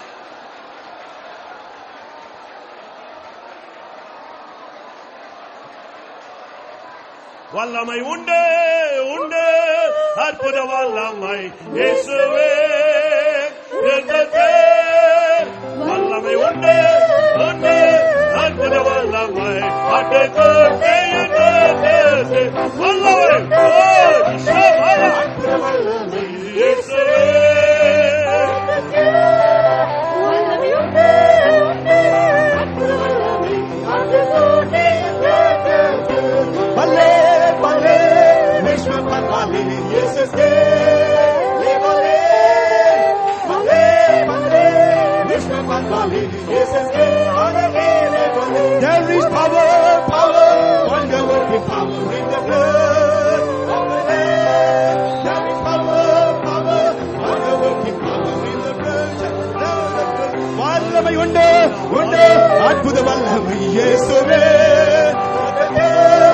வல்லமை உண்டு உண்டு அற்புத வல்லமை அடக்கத்தை இரத்தத்தே. வல்லமை உண்டு உண்டு அற்புத வல்லமை இயேசுவே.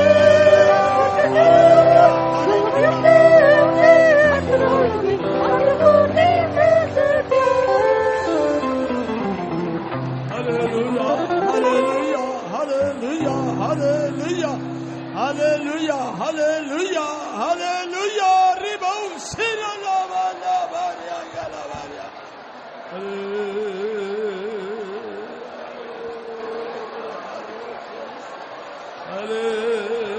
hallelujah,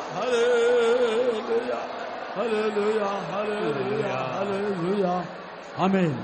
தெய்வத்தின் ஆரோக்கியம் எங்களை குணமாக்கினதுக்காய் ஸ்தோத்திரம் பண்ணுவோம். දිව්‍ය සානිධ්‍ය ආරක්ෂා උන්වහන්සේ අපිට දී තිබෙන නිසා අපි උන්වහන්සේට ස්තුති කරමු. Hallelujah, hallelujah, hallelujah. அந்த தெய்வீகத்தின் ஆரோக்கியத்தின் வல்லமை நமக்குள்ள கிரீசமுள்ள எல்லா அசுத்தாவிகள் நம்மளை விட்டு போய்விடுவதற்காக ஸ்தோத்திரம் பண்ணுவோம். මේ දිව්‍ය සානිධ්‍ය ආරක්ෂාවේ බලය අප තුළ ක්‍රියා කරන අවස්ථාවේදී සියලු ආකාර නපුරු ආත්ම අප තුළින් දුරු වෙනවා. එම නිසා ස්තුති කරමු. Hallelujah, ஸ்தோத்திரம், ஸ்தோத்திரம், ஸ்தோத்திரம். Hallelujah, hallelujah, hallelujah, hallelujah. கர்த்தர்களோட பேசின எல்லா அருமையான வார்த்தைகளுக்காக ஸ்தோத்திரம் பண்ணுவோம். උන්වහන්සේ අප සමග කතා කළා වූ අනර්ග වචනයන් නිසා අපි උන්වහන්සේට ස්තුති කරමු. Hallelujah, hallelujah, hallelujah, hallelujah, hallelujah, hallelujah, hallelujah. Amen. Hallelujah. இவ்விதமாக இந்த வேதாமத்தின் முதல் நாள் கூட்டத்தை கர்த்தர் ஆசீர்வதித்ததற்காக தொடர்ந்து நடக்கப்படுற கூட்டத்தை ஆசீர்வதிக்கும்படியாக ஸ்தோத்திரம் பண்ணுவோம். මේ බයිබල් පාඩම් මාලාවේ පළමු දවසේදීම උන්වහන්සේ ආශිර්වාද කරනු ලැබුවා. අඛණ්ඩවම උන්වහන්සේ අපට ආශිර්වාද කරන්නට ඕනේ. එම නිසා අපි උන්වහන්සේට ස්තුති කරමු. Hallelujah, hallelujah, hallelujah, hallelujah. ஸ்தோத்திரம், ஸ்தோத்திரம், ஸ்தோத்திரம், ஸ்தோத்திரம், ஸ்தோத்திரம். பிதா குமாரன் பரிசுத்தாய் தேவனுக்காய் ஸ்தோத்திரம் பண்ணுவோம். පියාණන් පුත්‍රයාණන් ශුද්ධාමෙන් වහන්සේ නිසා ස්තුති කරමු. Hallelujah, hallelujah. ஸ்தோத்திரம், ஸ்தோத்திரம், ஸ்தோத்திரம், ஸ்தோத்திரம், ஸ்தோத்திரம். எல்லா கன மகிமை துதி தேவனுக்கு கொடுத்து ஸ்தோத்திரம் பண்ணுவோம். සියලුම ගෞරවය මහිමේ ප්‍රශංසාව උන්වහන්සේට පුද කළ ස්තුති කරමු. Hallelujah, ஸ்தோத்திரம், ஸ்தோத்திரம், ஸ்தோத்திரம். ආමේන්. ජෝමෝන. ප්‍රේමන්දයන් වහන්සේ දිව්‍ය සනිපාරක්ෂාව පිළිබඳ ඔබ වහන්සේ පිළිල කර දී තිබෙන මේ බයිබල් පාඨමාලාව නිසා අපි ඔබ වහන්සේට ස්තුති කරනවා. ස්වාමීනි ඔබ වහන්සේගේ වචනය තුලින් රෝගයට හේතු ඔබ වහන්සේ කියා දෙමින් සිට නිසා ස්තුති කරනවා. රෝගය අපට බලපාන ආකාරය ඔබ වහන්සේ පෙන්වා දෙමින් සිට නිසා ස්තුති කරනවා. එම නිසා ස්වාමිනී ඔබ වහන්සේගේ වචනය හොඳින් අවබෝධ කරගන්න සමටම උපකාර කළ මැනව. ඒ රෝග ජය ගැනීම සඳහා ඔබ වහන්සේ මාර්ගය පෙන්වා දෙමින් සිටිනවා. ඒ වචනය අනුව රෝගේ ජය ගැනීම සඳහා සියලු දෙනාට උපකාර කළ මැනව. තමුන්ව තව තවත් පවිත්‍ර කර ගැනීමට උපකාර කළ මැනව. ඔබ වහන්සේ සාතාන් පරාජයටපත් කර තිබෙනවා. සාතාන්ගේ හිස පොඩි කර තිබෙනවා. ඔබ වහන්සේ නැගී සිටින විටදී අපට ජයත්පත් වෙනවා. එමෙන්ම තවදුරටත් ඔබ වහන්සේගේ අදහස සැලැස්ම අවබෝධ කරගෙන සුවය මිදීම නිදහස ඔබ වහන්සේගේ ගෞරවය සඳහාම අත්පත් කරගන්න අපට උපකාර කළ මැනව. අද දින ඔබ වහන්සේ ඔබ ජය අන කරමින් සිදු කළ සියලු හස්කම් නිසා සුදි කරනවා. ඔබ වහන්සේගේ අදහස් හැමදෙනාගේ ජීවිත ඉෂ්ට කළ මැනව. ඔබ වහන්සේගේ රාජ්‍යයට අප සෝදානම් කළ මැනව. සියලු රෝග දුර්වලකම් ජය ගැනීමට ඔබ වහන්සේ වැඩි වැඩියෙන් කරුණාව දුන්න මැනව. යේසුස් වහන්සේගේ නාමයෙන්. ஆமென். அன்பான பிதாவே ஸ்தோத்திரிக்கிறோம். இந்த அருமையான நேரத்துக்கு துதிக்கிறோம். இந்த வருஷத்திலும் இந்த வேத பாடத்தோரத்தை எங்களுக்கு ஆயத்தப்படுத்தி கொடுத்தீர். இந்த முதலாம் நாள் மாலையிலும் ஆண்டவரே மகிமின் பிரசனத்துக்கு ஆஸ்தோத்திரிக்கிறோம். கர்த்தாவே நீர் கொடுத்ததான் நம்முடைய வார்த்தைகளுக்கு ஆஸ்தோத்திரிக்கிறோம். நம்முடைய வார்த்தைகளை நீர் அனுப்பி அனைவரும் நீர் குணமாக்கினதாக துதிக்கிறோம் சுவாமி. ஆரோக்கிய வாழ்வு என்ற தலைப்பின் கீழே நீர் வெளிப்படுத்தினதான் நம்முடைய சத்தியங்களுக்கு ஆஸ்தோத்திரிக்கிறோம். மனிதன் சுகமாக வாழ வேண்டும், நன்றாக வாழ வேண்டும் என்பது உங்களுடைய நோக்கமாக இருக்கிறது. ஆனாலும் பாவத்தின் நிமித்தம், பிசாசனுடைய கிரியைகள் நிமித்தம், அவனுடைய மன அழுத்தத்தின் நிமித்தம், அவனுடைய வாழ்க்கையில் இருக்கிற கசப்புகள், கோபத்தின் நிமித்தம், பலவிதமான தவறான காரியங்கள் நிமித்தமாக அவனுடைய வியாதிகள் அவனுடைய வாழ்க்கையிலே அவனை பாதிக்கிறது, அவனுடைய ஆயுசு நாட்களை குறைத்துக் கொண்டு போகிறது என்று நீர் வெளிப்படுத்தினதாக துதிக்கிறோம். இந்த மாலை நேரத்திலும் தாவே யாரெல்லாம் உணர்வடைந்து தங்களுக்கு ஒரு சுகத்தை வேண்டும், ஒரு பலத்தை வேண்டும், ஒரு விடுதலை வேண்டும் வாஞ்சித்தார்களோ அவருடைய தோட்டதாக துதிக்கிறோம். கொடுத்த விடுதலைக்காக ஸ்தோத்திரிக்கிறோம். சாத்தானுடைய வல்லமைகள் நிர்மூலமாக்கிறதாக துதிக்கிறோம். கதாவே தொடர்ந்து உடைய பிரச்சனை உடைய ஜனங்களோடு கூட இருக்கட்டும். நீர் ஆரம்பித்த நல்ல வேலையை உடைய ஜனத்தின் மத்தியில் நிறைவேற்ற அந்த மகிமை நாளுக்கு ஆயத்தப்படுத்தும். தொடர்ந்து ஆண்டவர் இந்த வேத பாட கூட்டங்களை ஆசீர்வதியும். எல்லா கன மகிமை துதி நீரே எடுத்துக்கொள்ளும். இயேசுவின் நாமத்தில் வேண்டிக் கொள்கிறோம் பிதாவே. நம்முடைய கர்த்தராகிய இயேசு கிறிஸ்துவின் கிருபையும் தேவனுடைய அன்பும் பரிசுத்தமும் வந்திருக்கிற அனைவருடைய எல்லா